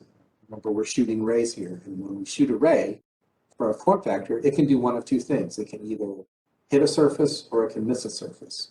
So if you fire a ray, let's say from surface 1 towards surface 2, if the ray hits a given surface, it adds 1 to the tally. Remember what we did before? We shot 1,000 rays, and let's consider surfaces 1 to 2. Remember, 200 of those rays hit surface 2, and we saw that our form factor was 200 divided by 1,000, or 0.2. The form factor from 1 to 2 was 0.2. So if the ray hits a given surface, it adds 1 to the tally. And if the ray misses a surface, it adds nothing to the tally. It takes on a value of 0. So it doesn't count for any, just like we saw in the example. So for our form factor calculation, the value of the form factor is just the probability that a random ray shot from one surface will strike another. If it hit the other surface, the probability is 1. And if it didn't hit the surface, the probability is 0. So there's only 2 possible states, so that this is a discrete distribution. And if you want to calculate the mean, mu, of a discrete distribution, you use this formula right here, okay, where x is the value of an event and f of xj is the probability of that event happening. So for a discrete distribution, the variance sigma squared is just this equation right here. And note that in this case, j equals 2 because x can only take on the value of 0 or 1. It either misses the surface or it hits the surface. But a variance can be both. You can take a variance of a sample, or you can take a variance of a mean, s squared or sigma squared. So for the form factor error estimation, we assume that the variance of the sample, in this case, we're going to assume the variance of the sample is approximately equal to the variance of the distribution. Sigma squared is equal to s squared. And the variance of the distribution of the means, sigma m squared, is calculated from n samples, and it's estimated by using the variance of the sample of the population. So again, we're using sigma squared here divided by n to give us the variance of the means. So if the mean value mu is just simply the probability of the ray striking the other surface, and the probability of missing the surface is just 1 minus that, and the variance becomes what you have here. So what I did is I just expanded on this sigma squared here, and I just tried to highlight, you know, what's happening here. You can see 0 for missing the surface, 1 for hitting the surface. When you do all of that math, sigma squared is just p times 1 minus p. But guess what? P is just the form factor. Okay?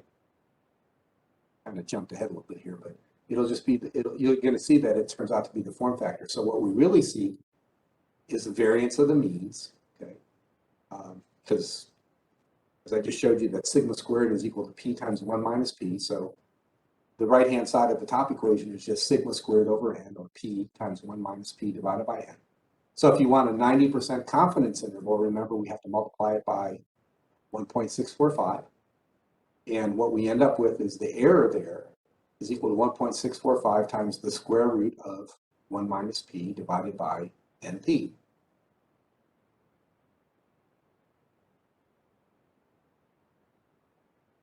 And I should, like I said, you notice the bottom equation here, p and np at the bottom, and you notice form factor here and n form factor. The probability is just the form factor. So what we now have here is a nice formula for calculating what the error is, in this case with 90% confidence of what the form factor is. So you can see that the error is a function of the magnitude of the form factor. That's very important. And it's a function of the number of rays we shot. So let's think about this in physical terms here.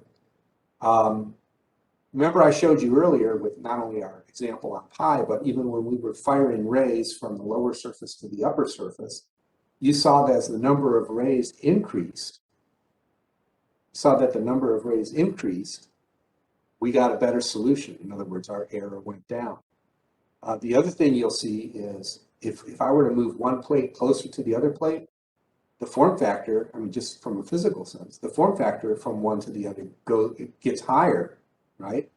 When that form factor gets higher, then the error goes down, according to this formula, right? Or think of it another way, there's a greater chance, there's a higher probability that a ray shot from the lower surface to the upper surface will be, will hit that upper surface. So when form factor is high, 1 minus form factor divided by form factor is low. And n doesn't have to be large to achieve a low error. And then when the form factor is low, that 1 minus form factor divided by form factor is high, and n must be large, relatively speaking, to lower the error. So keep that in mind, because I'm going to show you a chart here. It's kind of a cheat, it'll be a cheat sheet here in a minute. But let's take a look at this. You might just say, well, you know, if I've got 10%, let's say I do a form factor solution and I'm seeing 10% error, and I want to cut that error in half, how many rays do I have to shoot? Well, you can use this equation to do that. If I want to cut the error from the error in half, I can just take the ratio of both of those conditions here, and it shows you that if I want to cut the error in half, it requires you to quadruple the number of rays. So to keep that in mind, again, when we're taking a look at the summary results here. So for 90% confidence, the relationship between the form factor magnitude and the number of rays shot and the associated statistical error is what I'm showing you below here. So let's orient ourselves. Along the top axis, the number of rays shot all the way from 1,000 up to 1,000,000 rays, and the form factor magnitude. You can see the form factor magnitude. If you've got two surfaces that are really small and far away from one another, and you don't shoot a whole lot of rays, then the error is going to be way, way, way off. Whereas if you go down that leftmost column to a form factor error, I'm sorry, a form factor magnitude on the order of a half, well, maybe shooting 1,000 rays isn't so bad because you only got like 5.2% error. And if I want to cut that error in half, I would have to quadruple the number of rays. So let's use that example of 0.5 along the bottom there. 1,000 rays gives me 5.2%, and it's not quite a factor of 4. Let's go a factor of 5. Reduces to 2.3%. In other words, I've cut that error in less than half. Okay, so again, you can quadruple the number of rays and cut the error in half, but the number of rays you shoot to get a good solution will be dependent upon the magnitude of the form factors that you have. Now, the good news is some of the radiation analyzers out there are smart enough to help you with that. I know with TSS and I think with Thermal Desktop as well, you could put in cutoff criteria for error. So if you just say, well, let me put in 1,000,000 rays per node, but just go ahead and stop when you get to 5% error or whatever, then it will do checks throughout the process. And if you've gotten down to less than 5% statistical error, it won't waste its time shooting the remaining number of rays to get you to that level of statistical error. Okay? So it's really important. The error that you get, the statistical error that you get, is going to be a function of the magnitude of the form factor pair, and it's going to be a function of the number of rays that you shoot. So I would encourage you maybe to keep, until you get really confident with the methodology, I would encourage you to keep a copy of this table close by so that you can get an idea of what kind of number of rays you need to shoot to get the solution that you want. I'm going to go probably another 5 minutes or so, and then I think it will be a good time to take our break until after the keynote. I know we're a little ways before that, but it'll be a good time to take a break in a few more charts. So I just wanted to give everybody a heads up on that.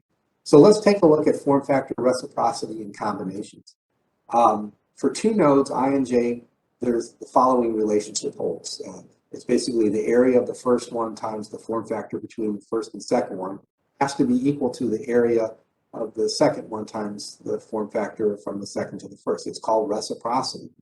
And you can use that to solve for unknown form factors in your geometry. I wanted to point out, if you remember a handful of pages back, when we were looking at different Monte Carlo solutions for those two opposed plates, you remember the very first solution got the first surface exactly right, but the second surface wrong. Okay, and I would tell you right there that violated reciprocity. Okay, it violated reciprocity because the form factor times the area of 1 times the form factor from 1 to 2 had to be equal to the area of 2 times the form factor from 2 to 1, and it didn't.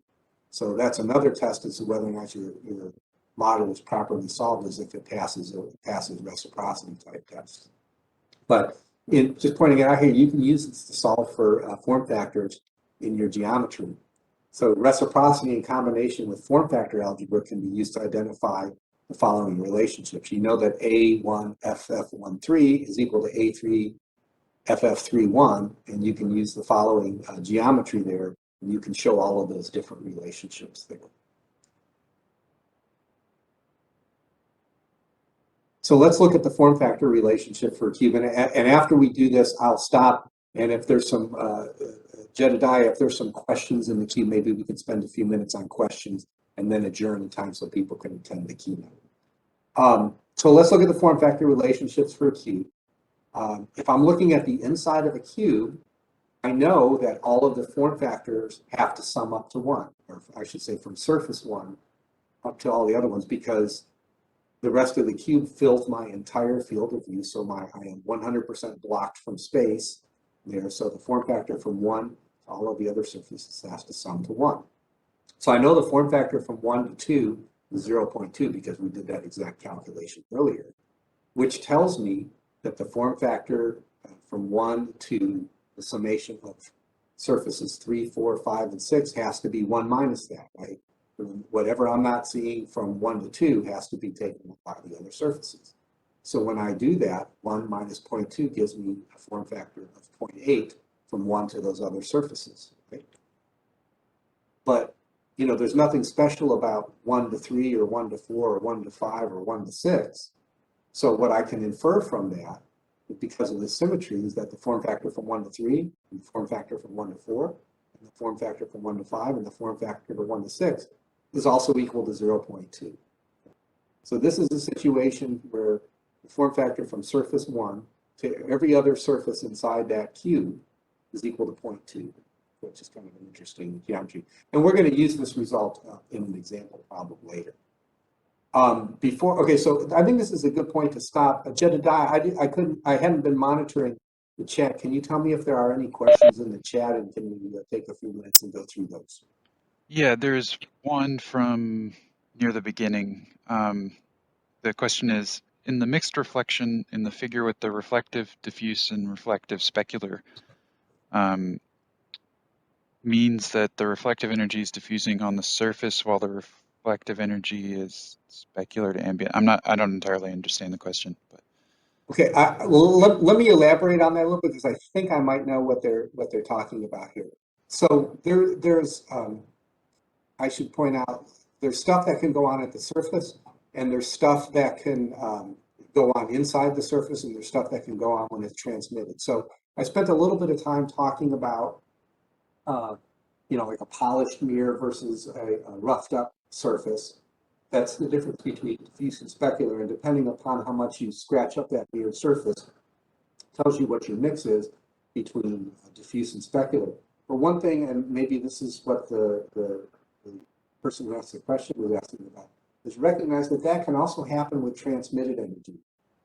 There's diffuse transmission and there's specular transmission. So what I like to use as an example for diffuse transmission is, imagine you're shining a light through a frosted glass, or you might be looking at, let's say, a frosted light bulb.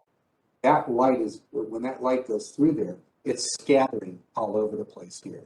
Whereas if you had, let's say, a specular transmission through a piece of glass, you're looking at a clear piece of glass and the light isn't scattered. So the best way you can say that is, if I'm looking out my window right now, I can see all of the objects outside clearly because the glass isn't scattering any of that energy. So I hope that adds some clarification. And what's really interesting, especially what you do with Monte Carlo analysis, ray tracing is capable of modeling diffuse, specular, mixed, whether it's transmissively specular, diffuse specular, or mixed. You can have all of those different heat transfer modes going on. Whereas with approaches like radiosity, which we're going to be talking about later, those are limited to diffuse type operations here. So if you're in the spacecraft business and you're analyzing, let's say, a concave surface that has a specular reflection on it, you could get concentrated heating there, which is very bad, like if you've got a suited astronaut crew member out there over a radiator surface, like we have, let's say, on the space shuttle. You do things to change the nature of that surface so that it doesn't focus energy there. If you did a diffuse analysis, you wouldn't see that. If you did a specular analysis, you would see that the energy is being focused. That's a potential danger there. So that's why you do have to take into account whether the surface is diffuse or specular or some mixture of it. I hope that answered the listeners or the viewers' questions. If not, please clarify in the chat. We'll try to answer a little bit better. Were there any other questions or any other comments in the chat? there haven't been yet. But if anyone has one, please put it in the chat. Okay. While we're waiting, I am kind of curious. Did anybody type in there what city and what country they're listening from? And do you have any of those to share? Yeah, there were quite a few. Let's see. We have someone from Patagonia, Argentina. Wonderful. Welcome. Madison, Alabama, Cleveland, Ohio, Albuquerque, New Mexico, Paris, France. Wonderful. Let's see. Denver, Colorado, Brussels, Belgium. Wonderful. Leiden. I welcome everybody here. I hope everybody really enjoys workshop this week. People work really hard to put it together for you. I hope you're enjoying this course and forward to continuing it after our break here. Oh, the asker said yes, that answered my question. So. Okay, very good. Thank you. If anybody else has any other questions that come up between now and when we reconvene, then I'm happy to try to answer them either then or when we wrap up. I don't think it's going to take the entire 2 hours after the break. I think we have a couple more questions here. Sure. Earlier in the hemisphere discussion, I think what you said implied that a hemisphere does not see itself. Is that what you meant?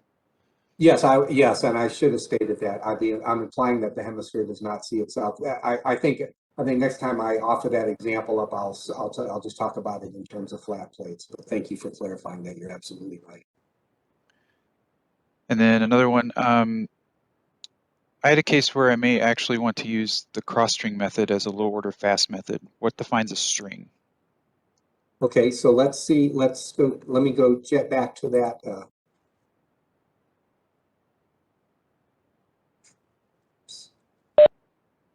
Second to get there. Okay, so again, the formula is lengths of cross strings, lengths of uncrossed strings, and 2 times the lengths of string on I. So remember, well, let me talk about the denominator first. We're talking about from I to J. Okay, so let's look at surface I. So the length of the strings on I. So let me go through that. So if you can see the lengths of the string on I, this is this is surface I, and this is the length of the string on I. Okay, so from one end to the other. So that would be this one. And then let's go to the numerator, the lengths of the cross strings. Okay, so the cross. Okay, so the lengths of the cross strings. So you see how this string crosses the geometry and this string crosses the geometry. So I'm going from like the left-hand side of this one to the right-hand side of this one. Left-hand side of this one to the right-hand side of this. So L5 and L6 are cross strings, okay? And then let's go to this definition here, the length of uncrossed strings, okay? So we're doing the uncrossed strings here, and that should be L1, let's see, I'm saying L3 and L4. So it looks like for the technique, what you do is you connect, I'll say left to left, right to right. Those are the uncrossed strings. And then I want to make sure I'm using the terminology. So the lengths of the cross strings minus the lengths of the uncrossed strings minus the lengths of the string. Okay.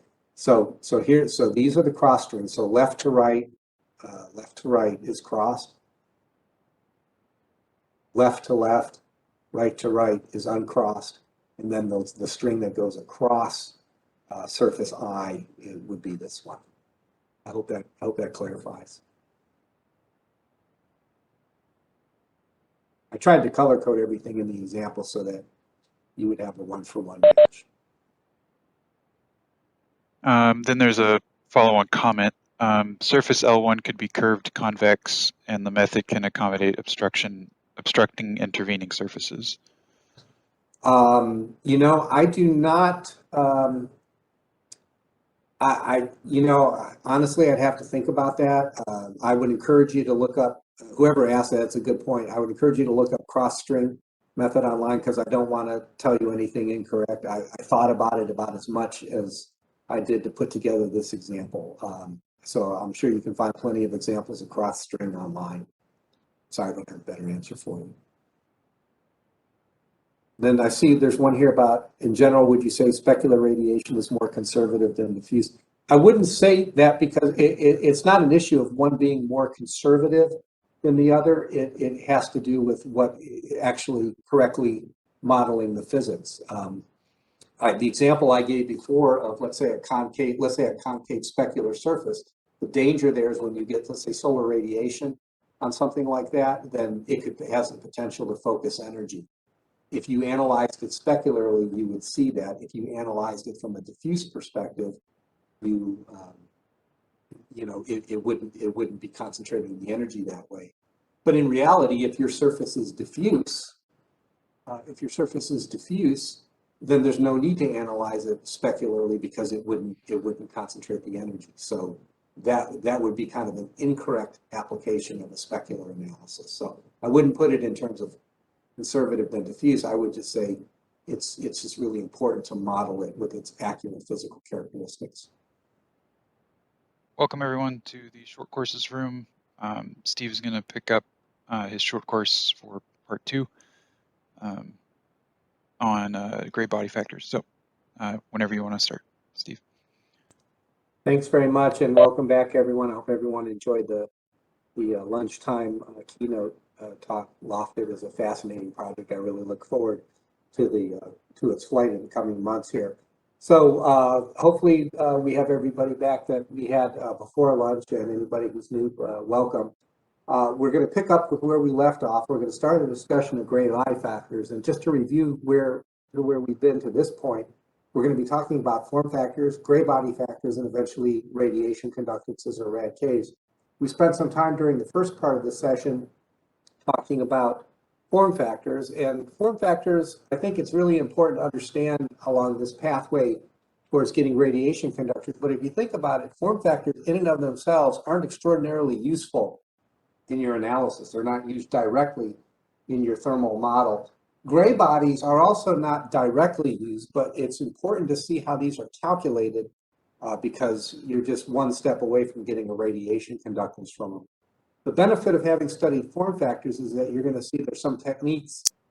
There's a technique to form gray body factors using the form factors, but you're also going to see in this section that we're going to be able to form gray body factors directly using the Monte Carlo analysis in a manner similar to what we did for form factors, just adjusted a little bit. As we go through this again, if you have questions, let's go ahead and post them in the chat, and we'll be going back to review those and walk through those at the end of the session today. So without further ado, let's talk about the difference first between what a form factor is and a gray body factor. A form factor, as we discussed, describes how well one object sees another object via a direct view. So I use as a flat plate an analogy that if your eyeballs were a flat plate and you had a fisheye lens, you'd be able to see an entire hemisphere. Anything obscuring that hemisphere is going to improve your form factor to that object. It's going to go from a scale from 0, where you can't see it at all, to 1, where it's filling up your entire field of view. So you want to look at it this way: a form factor really quantifies the fraction of energy emitted from one surface that arrives directly on another surface. Or think about it this way: if you were to shoot energy from your surface, that flat plate, form factor is really a measure of how much of that energy is intercepted over that entire hemisphere. So if you have an object blocking the entire field of view, everything that leaves your surface to that other surface, okay? And I'm emphasizing the word directly because we're about to change that when we get into a gray body factor. A gray body factor quantifies the fraction of energy leaving one surface that is absorbed by another surface, and here's the important point, through all possible paths. So now we're getting into a situation where other surfaces come into play. If you have other surfaces that can reflect energy, or block a surface or whatever, all of that is taken into account when we talk about gray body factors. So again, form factor quantifies the fraction of energy emitted from one surface that arrives directly at another surface. In other words, it doesn't pass through or reflect off of any intervening surfaces. A gray body factor quantifies the fraction of energy leaving a surface that is absorbed by another surface through all possible paths. And there's one other distinction I want to make. When I talk about a form factor, I say, you notice that the energy arrives at another surface. In other words, it doesn't say anything about whether or not that energy is absorbed, okay? But a gray body factor is absorbed by another surface through all possible paths.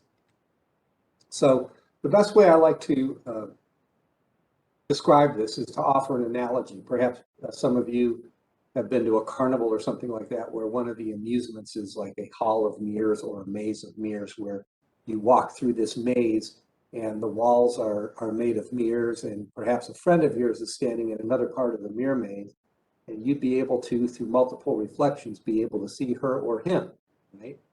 So let's look at this as an analogy, and we can describe the difference between a form factor and a gray body. So let's look at two friends in a mirror maze, A and B, and they're situated at opposite ends of the mirror maze. And my question that I pose is, can the two friends see one another? In this particular geometry, if A looks directly at B, A cannot see B directly. There are intervening walls. So you would say that the form factor between A and B is 0.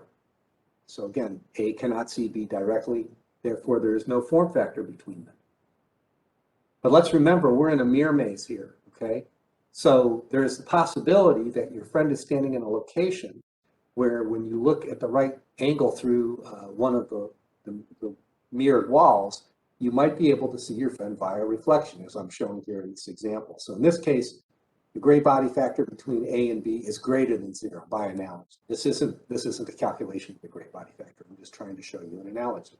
A can see B, not directly, but can see B through reflection. So if A were to throw a photon at the mirror, that mirror would that photon would reflect, like we have as an example here, and arrive at B. So the gray body between them is non-zero.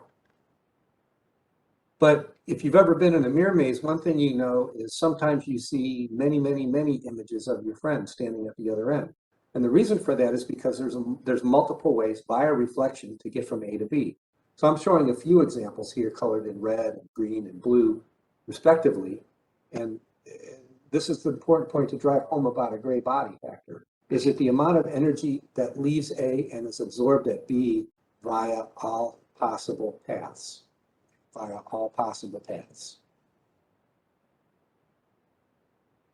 So now that we know what a gray body is, let's look at how we calculate it. And the first thing we're going to do is use a method called the Gebhardt's method. I mentioned before that form factors are an intermediate product, and they really are of limited use. I mean, if you've built a thermal model before, unless you're forming a very, very simple radiation conductance that isn't based on any reflections, I doubt that you would ever put form factor anywhere into your mathematical model. So what we really seek is a way to determine how the radiant energy is distributed in the thermal network. And the form factors and the surface emittances, these emissivities, these epsilon values that we talk about, are inputs to Gebhardt's method, and it's a way to calculate gray body factors. And then once we've got the gray body factors, like I said, we're just one step away from turning them into radiation conductors, or RADCAs, that you can use directly within your thermal model. This method works for diffuse interchange only. So if you're going to be doing specular analysis, I would not employ this methodology. So let's define the Gebhardt factor. It's the energy absorbed at surface A, over the area AJ, originating as emission at surface I, from the area I, divided by the total radiation emitted at A sub I. Now compare that with a form factor. The form factor is basically, if you think about it from a ray trace standpoint, how many rays arrive at B divided by the total number of rays emitted at I. So this is different. So if you want to set this up for any number of objects, there's a general formula here, which is a little bit hard on the eyes because of all of the subscripting here. But it's basically saying that this interchange factor, or this gray body factor between I and J, is summation basically over all of the surfaces and all of the possible reflection paths here. And I would just say for an object, for any given object, all the energy has to go somewhere, right? So again, due to conservation of energy, for any object I, the sum of the interchange factors over all of the other surfaces has to be equal to 1. That's just another expression of conservation of energy. So I set up a case here for where we have 3 objects that see only one another. In other words, they're not concave, they can't view themselves. So let's think of this as like flat plates or things like that. But we can establish the Bij values by holding I constant. And what you see here is all I did was employ this formula here on top. And I set all of this up here. And just remember that B11 plus B12 plus B13 is equal to 1 because of conservation of energy. And I would also point out that, recall, for a non-transmissive surface, for an opaque surface, the reflectance rho is just 1 minus the emittance value. And if you understand that, we can look at we can interpret what all of these terms mean, because it's quite busy here. So I tried to color code. It's the same equation, the same system of equations that I had on the other page. But again, we're talking about energy that's leaving object one. So the first subscript, B1 something, B1 whatever, it means leaving object I. Object one, we have B11, B12, B13. The first set of terms talks about the energy that's directly absorbed at surface J. Okay, so there's 3 surfaces here, and I will point out, you notice in this case, J can take on a value of 1, which means that an object can, if an object is concave in a way, it can emit energy to itself, right? That's why we have that form factor 1, how well something sees itself. So that's part of it. But the stuff that's enclosed in the blue rectangle there, that represents the energy that's directly absorbed in either surface 1, or surface 2, or surface 3. So it's the form factor between 1 and that surface times the energy that is emitted by that surface.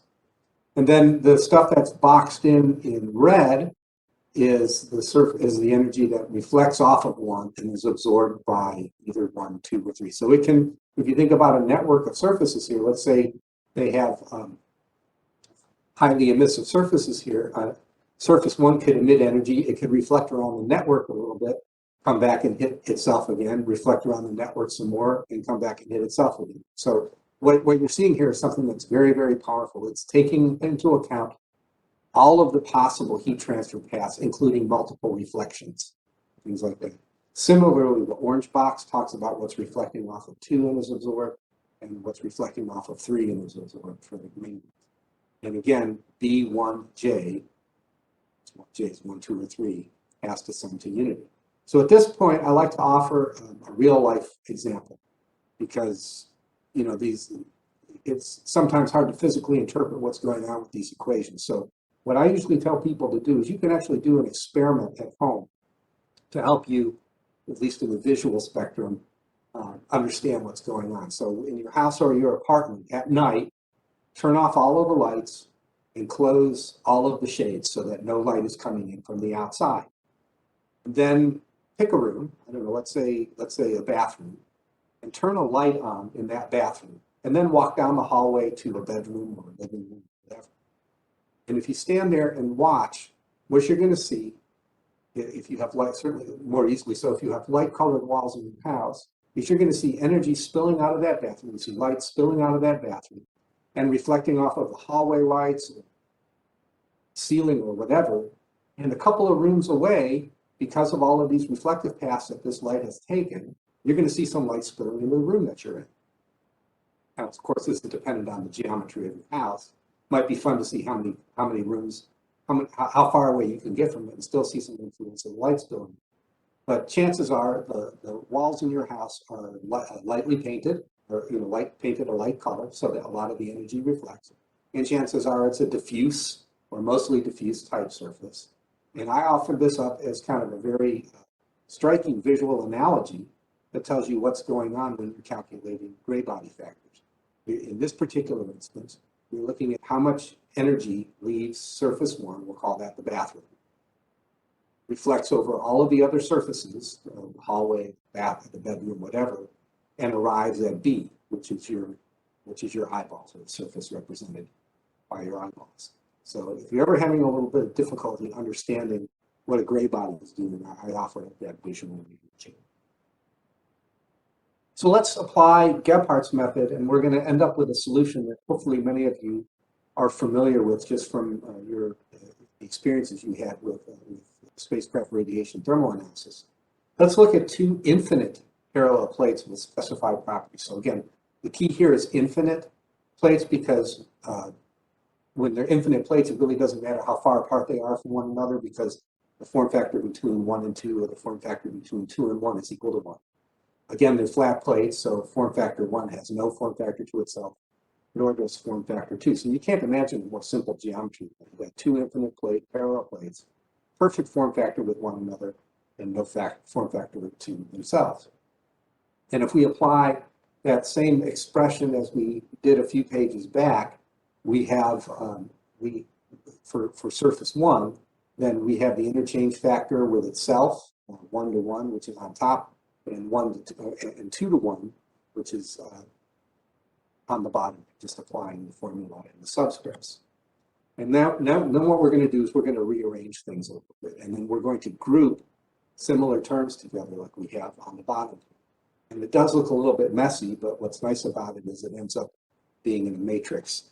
Hopefully you can see the brackets here, and then all of this mess inside of there.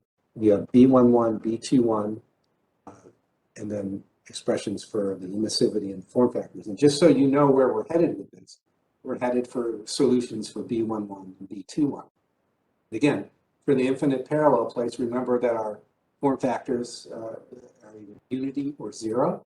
So we can plug those into the equation and simplify things a little bit. Now things are getting a little bit easier to see here. Now we're seeing that for these form factors of 1, that the interchange factors are going to be a function only of the emissivity values that we have set for the plates. And then from the first equation, we see that we can simplify it like that. And then when we take that first equation and substitute it into the second equation, we get the expression that we have there. And then finally, when we solve for B21, we get the expression that you see there. So this might start looking familiar, people, as the solution for the infinite plates that you may have seen in handbooks or other things. And you're probably more familiar with this, where F21 or script F21 is equal to that. And you notice these expressions B21 and script F21 are similar except for the epsilon 1 in the numerator. So F21 or script F21 is the ratio of the energy incident at surface 1 originating at surface 2 divided by the total radiation emitted at 2. And you notice I underlined the word incident because what I talked about before when we were defining gray bodies, these interchange factors, was that those talk about the energy that's absorbed. In this case, absorbed at surface 1. So this is just what's incident. This is what makes it up to the doorstep of surface 1. And to go that little extra mile after that, when you multiply it by epsilon 1, that's the fraction of energy that's absorbed it. So let's see, I already talked about this. Yeah, I already talked about the top expression. So you can say that the relationship between the two, the interchange factor B21 is just equal to the emissivity of 1 times the script F value from 2 to 1. So if you haven't seen it in any handbooks and things like that, I can guarantee you, as your career progresses and you do more spacecraft thermal radiation analysis, you'll come upon this solution, because there's sometimes when you can assume that two surfaces are infinite flat plates, and you want a quick solutions to what the interchange factor is between them, and this is the solution that pops out for something like that. A colleague of mine also told me a way of approximating the value of F21 for script F21 for flat plates, and you can do this when the surface index values are relatively high.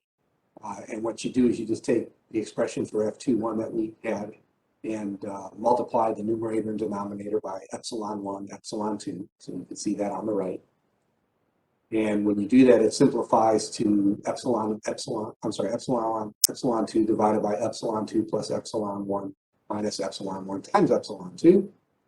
And as epsilon 1 and epsilon 2 approach unity, the expression approaches epsilon 1 times epsilon 2. So I would offer some caution when you're applying this, but if you're ever in a meeting and you need to calculate something in your head quickly and want to impress your colleagues, the emissivity values are high. you can just multiply epsilon 1 by epsilon 2. And if you have a high script F value between them, you see the percent error between the approximate and the exact calculation is very low. The caution is, if you've got some very low emissivity surfaces here, you don't want to apply it because the error is high. But again, it's just kind of interesting things to talk about at parties with thermal engineers. So I'd like to share with you an example of the Gebhardt method. And I'm doing this particular example because it's going to lead us to another discussion in a few minutes about what happens if you have imperfect form factor sums. So here's an example of Gebhardt's method, and I tried to come up with a geometry that was no bigger than anything requiring the solution of a 3x3 matrix. So what I did is I put together an infinite triangular prism here, equilateral triangle, equilateral triangular cross section. And what I'm aiming to do is I want to calculate the radiation interchange for the internal surfaces. And of course, if you calculate it for one, then you've calculated it for all, because it's a symmetric configuration. So a lot of the numbers are going to be repetitive here, but again, it sets us up for another example downstream. So all three surfaces have the same emissivity, and I'm deliberately setting it to be a low value of 0.05. And again, it's infinite extent geometry, and due to the problem symmetry, I know that none of the surfaces can see itself directly, so the form factor from 1 to 1, 2 to itself, and 3 to itself are all equal to 0 because of planar surfaces. And again, you can do this by just by inspection. 1 can see 2 as easily as 1 can see 3. So since they can see each other equally, I infer that the form factor from 1 to 2 is 0.5 and the form factor from 1 to 3 is 0.5 because the form factor sum has to be 1. And then by symmetry arguments, I can say the same thing is true for surfaces 2 and for surfaces 3. Trying to make this as easy as possible without having to get washed in too many of the numbers. And then since this is a prism of infinite extent and we're looking at the inside of it, the form factor of the space is equal to 0. So let's take that very same equation that we had earlier, I'm repeating it here, and let's set up our system of equations for n equals 3. And you can see that I'm calculating B1 to 1, B2 to 1, B3 to 1, plug in the appropriate terms there. And when I rearrange it, I get the following, just like I did for the other example, except I'm working with a 3x3 matrix now. And when I substitute the values into the matrices, the form factors of 1, the emissivities of 0.05, I get the matrix at the top. And then when I solve for B11, B21, and B31, I get the following solutions here. So first of all, you notice if I look at B1 to B2 and B1 to B3, you notice those values are 0.33898, right? So I'm seeing the other surfaces with 0.33898, but I'm seeing myself, B11, with 0.32203.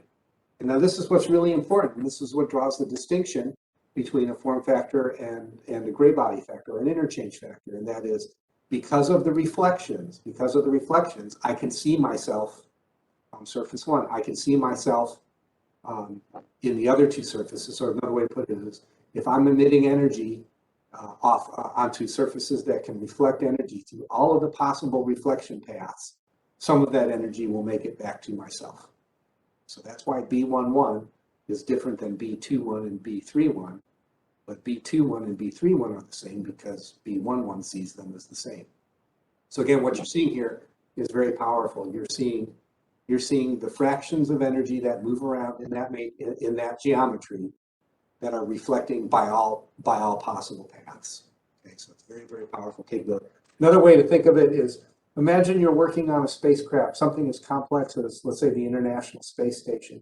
And of course, it's really straightforward, I would say, to calculate, all the conduction heat transfer that's going on between the components and the modules and the truss structure and things like that. But what you're also calculating when you calculate a radiation conductance network is you're calculating the energy that's leaving every surface of that space station by radiation, and arriving at every other surface of the space station by every possible path, including reflections, blockage, and even multiple reflections and things like that. And if there was something transmissive there and it had an index of refraction, it would be taken, the analyzers can take into account, how that energy is bent as it's going through that refractive medium. So it's extraordinarily powerful capability.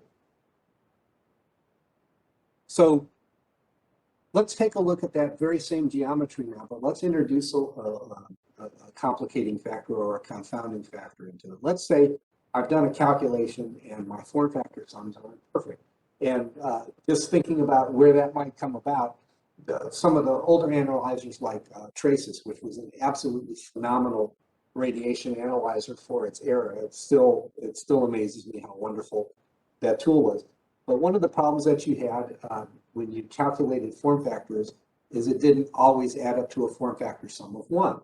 And in a lot of cases, that doesn't hurt you. But I want to show you a situation here where it could hurt you. And this is kind of a lesson learned, so that way you can be on the lookout for it in your analyses if you ever have a situation where you have imperfect form factor sums. So let's look at that very same geometry that we had before, but let's assume we have a slight error in our calculation of form factors. Instead of having form factors add up to 0.5 from 1 to 2 and 1 to 3, let's assume that calculated out to 0.495. Let's assume you use some methodology other than Monte Carlo ray tracing. So 0.495 at first glance looks pretty close to 0.5. You might say, well, gee, that's good enough. The difference would be, let's see, 0.005 out of 0.5. So I guess that's a 1% difference in the form factors. Okay, and the same thing is inferred for the other form factors, because 2 to 1 and 2 to 3 and 3 to 1 and 3 to 2. Those are going to be the same just because of the symmetry here. So we've got some imperfect form factor sums floating around in our matrix. So in this instance, our form factors don't sum to unity. So if I want to just look at surface 1, for example, my form factor is summed to 0.99. And again, here's a 1% difference in form factor sum. The question I'm asking is, how does that affect the energy conservation in a radiation network? So going through that same process I went through before, let's substitute the imperfect form factor sums into our system here. And when I solve for B11, B21, and B31, look at what I get now. Remember what I had before? So about 32% and then 34%, 34%.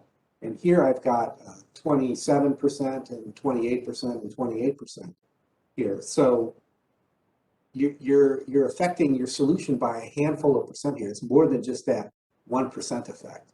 And I've seen examples like years ago when, for an earlier configuration of the International Space Station, when they were considering a propulsion module with highly reflective internal surface properties to help insulate the propellant tanks. I saw that when you don't have perfect form factor sums, it has a significant effect on the temperature results that you get. So it's going to depend on the problem that you're solving. But I just wanted to raise this flag so that you're aware of this. So it could, you might think everything's fine with your analysis, and all of a sudden you might have a conservative energy solution, and we're not accounting for all of the radiant energy that needs to be accounted for in analysis. So just raise that flag there. Just because a tool spits out an answer doesn't mean that it's a right answer. Okay, so if you check the energy conservation, 0.266 plus 0.282 plus 0.282, whatever, is 0.83193, which just means your energy conservation, you're only accounting for about 83% of the thermal radiation interchange that's represented in the net. So again, cautionary tale, and you just gotta be on the lookout for those kinds of things. All right, so I showed how you can calculate gray body factors or interchange factors using form factors and Gebhardt's method.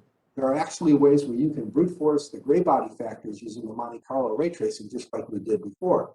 So if you understood what we were doing before, it's just kind of one additional facet or factor that you add to things here to see how you can use these to calculate gray body factors. Let's see how this works. Let's take a look at this following geometry. Again, all of the surfaces are opaque, but now because we're talking about reflected energy and things like that and energy absorbed, we need to start considering the surface emissivity. So you notice in this particular problem, I'm assigning emissivities to all of the surfaces. The first surface 1 has an emissivity of 0.3, surface 2 has an emissivity of 0.4, surface 3, 0.6, and surface 4 of 0.8. And then, of course, whatever doesn't hit any of those surfaces hits space, or escapes the system. Okay. So let's look at what the process is. Let's take a ray with unit energy and we fire it from a random location on surface 1, and it's from random direction, and the ray hits surface number 2. What's the energy transfer? Okay. Before I go on, I just wanted to let you know, right now I'm assuming unit energy is, I'm assuming it for illustrative purposes. In reality, the initial ray energy is scaled by the surface units. So for example, in reality, if I'm firing the ray from here, it would be 30% of 1 unit or 0.3. Okay, but in this case, I just want to look at how the energy is decremented as it goes around the network. So I fire a ray with unit energy from surface 1, and it just so happens it hits surface 2. Well, since the ray leaves surface 1 with a unit energy, hits surface with an emittance of 0.4, then what that tells us is that 40% of the energy from that ray is absorbed by surface 2, and whatever isn't, for a non-transmissive surface, whatever isn't absorbed is reflected. So if 40% is absorbed, 60% is reflected. Now let's suppose I fire another ray from surface 1, but through multiple reflections, it strikes some other surfaces. So first it strikes surface 2, then it strikes surface 3, and then it strikes surface 4. But just remember, every time it strikes a surface, some of that energy is absorbed by that surface, depending on its surface properties, and some of it, the remainder is reflected. So let's take a look at what happens here. When I go from 1 to 2, the fraction of the original energy that's deposited at surface 2 is 0.4. So surface 2 absorbs 0.4. And the fraction of the original energy, 1 minus 0.4, which is 0.6, is reflected away. Well, it just so happens in this example that ray is reflected towards surface 3. And when it goes from 2 to 3, let's see, the absorptivity, I'm sorry, the emissivity of surface 3 is 0.6. So 0.6 of that 0.6 energy that's arriving at it is 0.36. That's how much is deposited on surface 3. And the remainder of that fraction is reflected away. So 1 minus 0.6 times 0.6, which is 0.24, is reflected away, and so on, then 3 to 4, etc. And then once it hits 4, some of it's absorbed and it's reflected out to space. So if I look at the fraction of the original energy deposited, when it goes from 1 to 2, 2 to 3, and then accounted for whatever's lost to space, conservation of energy tells me that has to add up to what? Now, you don't just do this once for reasons that we talked about earlier in our random numbers and our Monte Carlo analysis discussion. So what you want to do is you want to shoot a bunch of rays. And if you tally the energy deposition, and we have an estimate of the fraction energy leaving surface 1 and arriving at surface 2 via all possible paths. Okay? And that includes maybe bouncing back and forth between surfaces a few times or whatever, each time with the energy being decremented. So what you do is you trace the ray until it leaves the geometry or the ray energy drops below a specified threshold. Okay? So in the latter case, once this occurs, you perform a test on it. So let me just say it this way.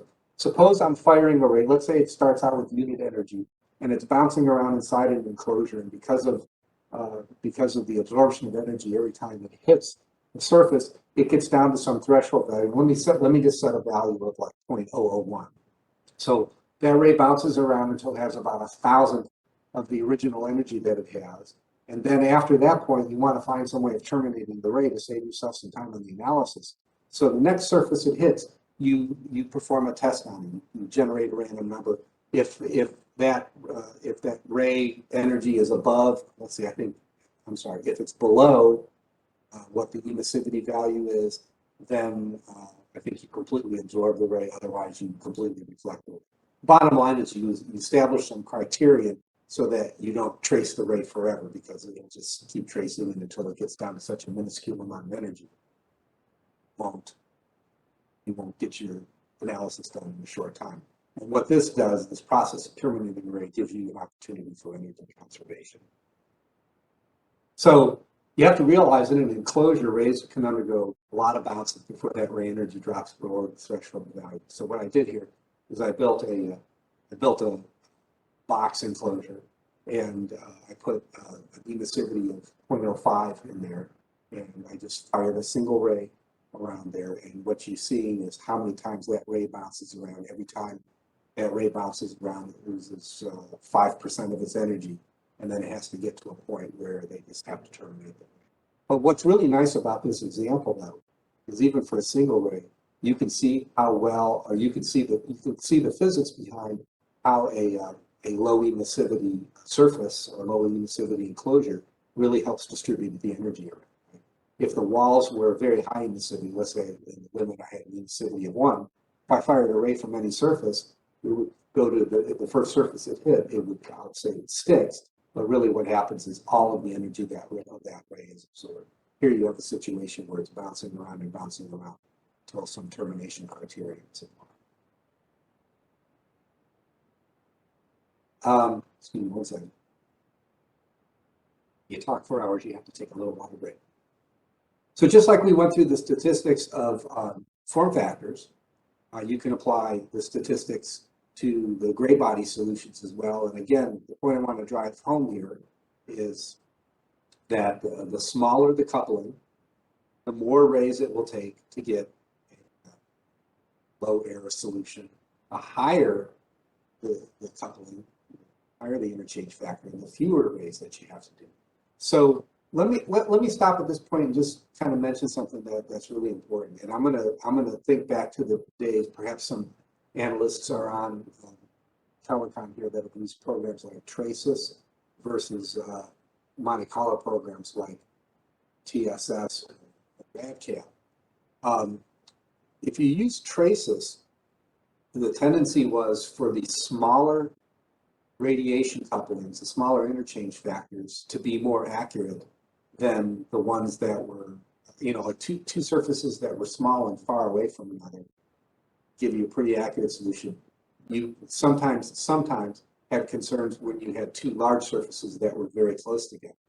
Well, where do you think the lion's share of the radiation comes from? Do you think the lion's share of the radiation comes from strong radiation couplings or weak radiation couplings? And I kind of gave away the answer there.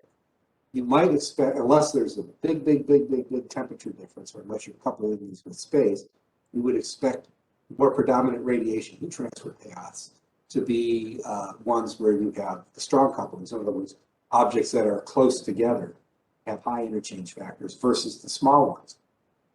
So what happened is when you use programs like Traces, you would have very accurate solutions for small couplings that were far away from one another. But if you have Traces user, one of the other things that happened as a result of that is you ended up with maybe 10,000, 100,000 or more radiation couplings or radiation conductors. And at the time, it might have been more taxing for the computers to be able to handle thermal network models with that many radiation couplings. So there was a feature that was available in Traces called arcane screening that basically lets you throw out a bunch of the smaller radiation couplings, and in doing so, it kind of gave you an opportunity to check what kind of energy conservation you were dealing with in your model. So here you have a situation where your small couplings, the ones that you were most proud of, you were throwing away, and the larger ones, possibly, not always, but possibly, had more error inherent in them, and you were keeping those. Kind of the opposite with Monte Carlo method. The Monte Carlo method tends to give you a better solution for your larger couplings, and thankfully with fewer rays per node, than your smaller couplings. As you can see, for example, on the top row there, interchange factor of 0.001, it would take you 1 million rays per node to get 5.2% statistical error. Whereas if you go down to the bottom there, interchange coupling on the order of 0.5, it would only take you 1,000 rays to get to statistical error there. So you may still end up with a bunch of radiation conductors, a bunch of couplings and things like that. But now, if you have to screen it down, you're actually throwing away some of the ones that aren't as important by virtue of the fact that they're smaller, and the ones that you're keeping, you got to in a way that's computationally less expensive because it didn't take you as many rays per node. So I just wanted to point out the, it may seem kind of nuanced there, but each methodology has its pros and cons. I find that I really enjoy using the Monte Carlo method for a number of reasons, but one of them is that you can get to a good solution on your larger couplings with not as many rays as compared to your smaller couplings, which you might be inclined to throw away. Okay, the other thing I wanted to point out here is that the different methodologies, as I talked about here, they have their strong suits and their weak suits. One of the things that you may be familiar with is something called a fence problem. And the fence problem is something that arises when the Gebhardt technique is used without giving proper consideration to nodal boundaries. So let's take a look at geometry, and we're going to look at it through the lens of both the Gebhardt method and the Monte Carlo method, just to see how we might handle this kind of situation. So let's look at this geometry here. It kind of looks like a tennis court or a ping pong table. And what I want to do here is I want to draw your attention to a fence that's established at the midpoint of this long base rectangle. So think of surface 100 as being the flat of the ping pong table, and the fence as being the net. And I will point out that what we care about is the upward facing side of surface 100, which extends all the way under the fence. It's the big rectangle. And then the fence has two sides to it. It's and we'll call that one side, the one that's toward us, node 1, and the one that's away from us, node 2. And for the purpose of this discussion, let's assume that all surface emittances are equal to 0.5. And again, node 100, I'm sorry, is a single node spanning the entire base of the rectangle. So under normal circumstances, if you think about it, nodes 1 and 2 should have no radiation coupling to one another. First of all, they're opposite sides of the same rectangle.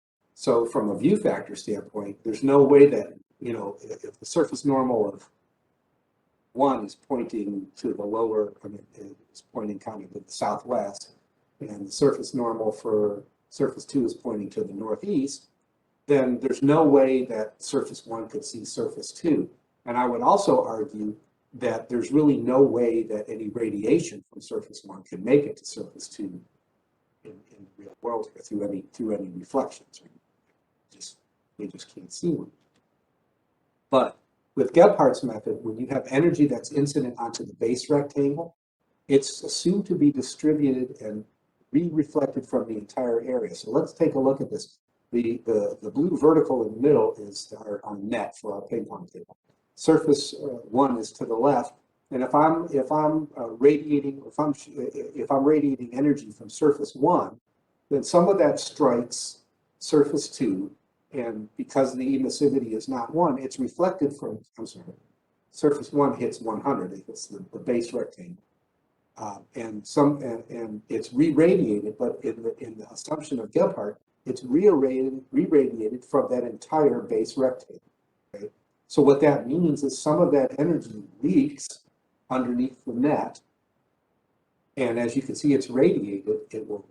Some of that will impinge on surface 2 there. Well, that's just not physically realistic, but it shows up in the calculations if you do that. With Monte Carlo, the energy that's incident onto the base rectangle is re-reflected locally.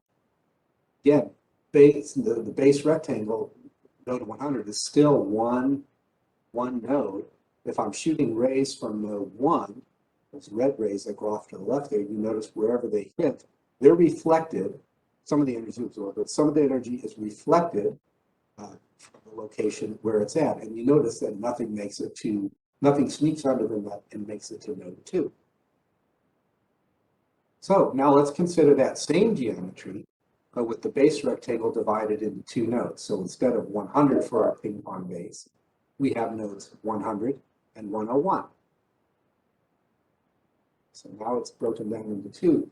If I use Gebhardt's method with a properly nodalized geometry, you can stop the leakage under there, because what happens is the energy that comes from one and strikes node 100 now is re-radiated over that entire surface. However, that surface does not extend under the net, so none of the radiation leaks over to the other side to impinge upon node 2. So just caution, if you're going to use Gebhardt's method, you need to be aware of things like this because you can introduce some things into your problem. And again, you know, we can't be in a situation where we just blindly trust what comes out of the analysis tool because goodness knows I've had enough experience making the wrong number come out of analysis tool. So let's take a look at compare some of the results here. In the middle column, you notice I have whether or not that base rectangle is divided. So if I calculate form factor, regardless of how I calculate form factors, if I calculate form factors in this case by Monte Carlo method, and then apply Gebhardt's method to it with the base rectangle divided, it does establish a rad K between node 1 and node 2, and the magnitude of that rad K in this particular instance is 5.1744 times 10 to the minus 4. In other words, if you were to build a thermal model of this, you would have energy incorrectly exchanging from surface 1 to surface 2 via radiation. Now let's say if I go and calculate the form factor using Monte Carlo method. I could have used any method, but I used Monte Carlo method. And I applied Gebhardt method again, but this time I divided the base rectangle. Look at what happens. Because I now have nodes 100 and 101, there is no energy that sneaks under the fence and gets from node 1 to node 2. So I get the correct answer there that there should be no coupling, no rad K between 1 and 2. The value is 0.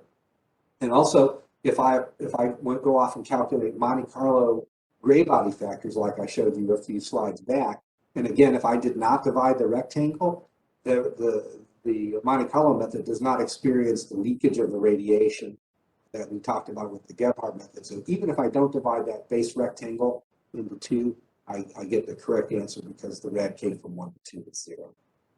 Hopefully that's clear to everyone. And it's just kind of a caution if you're using Gebhardt's method. And I will point out some tools out there, let you calculate Monte Carlo form factor and then apply a Gebhardt method. Just because you're doing Monte Carlo form factor doesn't mean you're going to get the right answer. So I'll try to show you all of the cases here. 1 second. I think I already covered this. So again, just caution on what methodology you're using. Okay, so we spent some time talking about gray bodies, and the good news is that we're kind of right on the doorstep of turning those into the radiation conductances or rad K values. So let me show you how to do that. You can generate the gray body factors using either form factors plus Gebhardt's method, or you can directly generate the gray bodies using Monte Carlo. So let's take this final step, turn them into usable radiation conductances or rad Ks, because even by themselves, gray body factors aren't extraordinarily useful. You need to turn them into something that you can apply directly in your math model. So the rad K, call it G rad sub ij, between two nodes I and J is given by the following. The epsilon, the emissivity of surface I, the area of node I, and the interchange factor between I and J. So that's emittance, area, and Bij is the gray body factor from I to J. And then reciprocity also applies here. So if I know the rad K from I to J, then I know the rad K from J to I. And that's just equal to EJ, AJ, BJI. That's how the subscript changes what we're talking about. Reciprocity. I mentioned it before about rad K screening. When you have a large quantity of nodes and highly reflective surfaces with view factors to one another, it's really possible to generate an undesirably large quantity of rad Ks. And you, as an engineer, you have to judge which couplings are significant. And I mentioned there's different programs do it differently, but there's ways to dump rad Ks with different screening criteria. And you can use that in your thermal network model to determine when you get to a point of diminishing returns. So here's an example. As I talked about before, suppose you have a model that's got a whole bunch of really, really small radiation couplings in it, and I'm going to just make up a number here. Suppose you dump a model and undesirably you've got 1 million radiation couplings, and you see that your energy conservation is 100%. In other words, your rad K network takes into account everything you want. It's just so big that it's really not practical. Well, the tools allow you to screen down the number of rad Ks you have. You may want to get rid of rad Ks below a certain value, or you may want to aim for a certain energy conservation or whatever. And you might find that if I screen it down and keep, let's say, 99% of my energy conservation, or if I screen anything with a value of a BIJ value of lower than 0.001 out of there or something like that, you may find that the number of rad Ks that you have to put into your thermal model may go from 1,000,000 down to, I'll make it up, 30,000. Wow, you've cut it down by like a factor of 33. Make your model run a lot faster, but you find that your energy conservation is only 50%. Well, that's pretty bad, because what it means is the couplings that you threw out, accounting for, let's say, half of the radiant interchange that's going on in your model. If, on the other hand, you screened them down and you cut it down from 1,000,000 radiation conductances down to 30,000, but your radiation, but your conservation of energy is like 99% or whatever, well, that's certainly a lot better. It just says, most of the stuff I threw out really isn't really handling a lot of the radiant energy flow within the model. 99% may still not be the right answer. It really depends on what you're doing. It depends on how sensitive what you're doing. For example, if you're doing something that has to have very, very, very fine temperature control and a very small change in the radiant energy, that throws that balance out of there. So again, you do have to apply some engineering judgment. What I recommend doing when you're screening them is you might do a number of dumps of your radiation conductances from the radiation analyzer, and you might try different criteria, and you might find out, like, how many do I need to get rid of to to still maintain decent energy conservation, but not really tax what's going on in the model. Another way that you can do this is, if you do multiple dumps of radiation conductors, you can actually try them out in your model and say, well, this one with 1,000,000 radiation conductances, the temperature of my widget is 95.5 degrees Celsius. And when I cut it down to 30,000 radiation conductors with 99% energy conservation, my temperature is 95.4 degrees Celsius. Whatever. You can get an idea of how sensitive your model is to that. And you might argue that, well, you still have to go through the trouble of running the model. But if you're setting up a model where you have to run a very, very large case matrix, and you can run it a lot faster with 30,000 radiation conductors in the model compared to 1,000,000 radiation conductors in the model, a little bit of exploratory type of analysis there may save you a lot of trouble when you get into production and things like that. So I just wanted to point out that you have those things available to you. But I also wanted to point out that it can be dangerous if you don't know how much energy you're throwing away, or if you don't know what the effects are.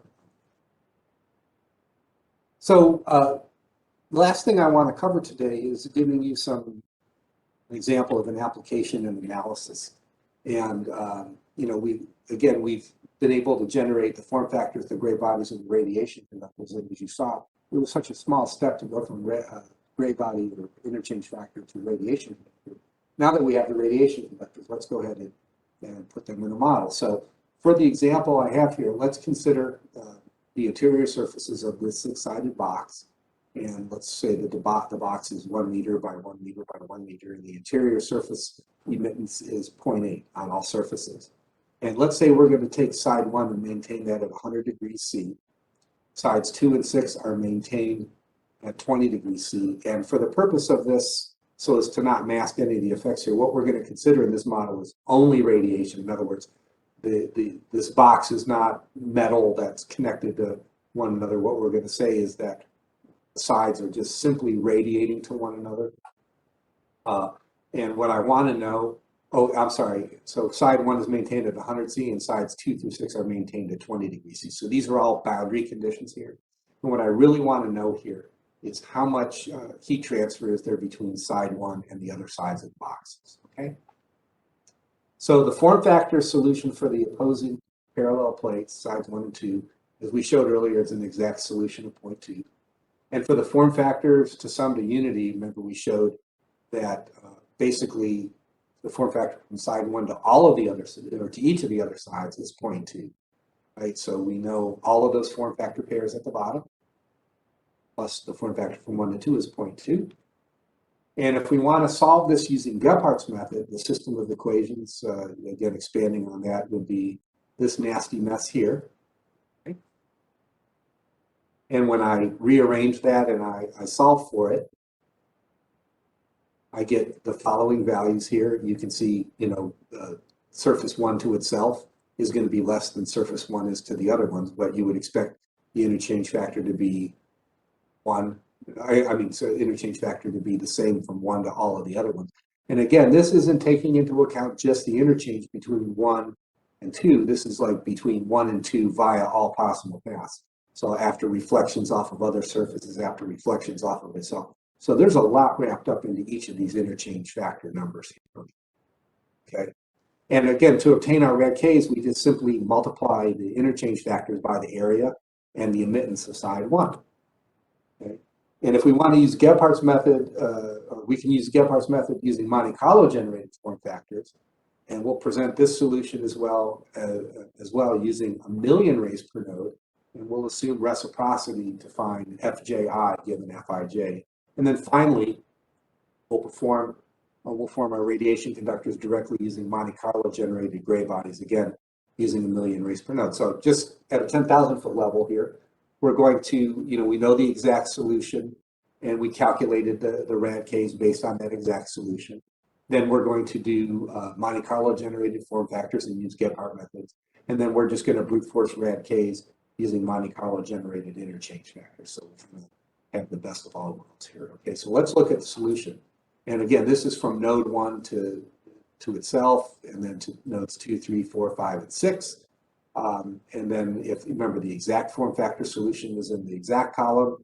And then if I do form factors, Monte Carlo form factors with 1,000,000 rays per node, you can see it does a pretty good job of calculating the form factors. As a matter of fact, out to 2 decimal places, we're at 0.2. So that should give you confidence in the Monte Carlo method.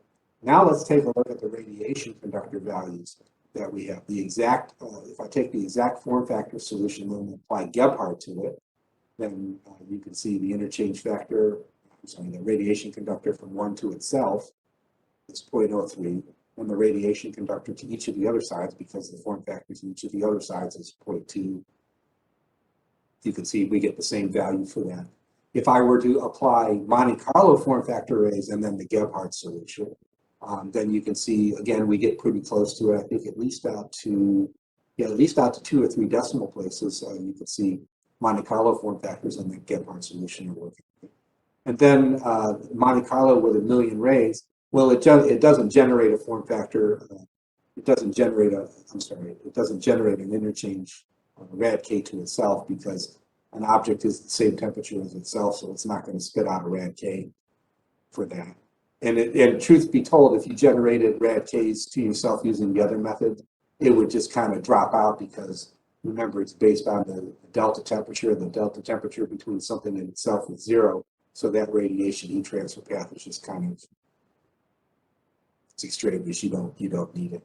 But if I did Monte Carlo radiation conductors, or doing gray body interchange factors using Monte Carlo, you can see also that our values, well, at least out to 2 decimal places, are 0.15, which is kind of what we have.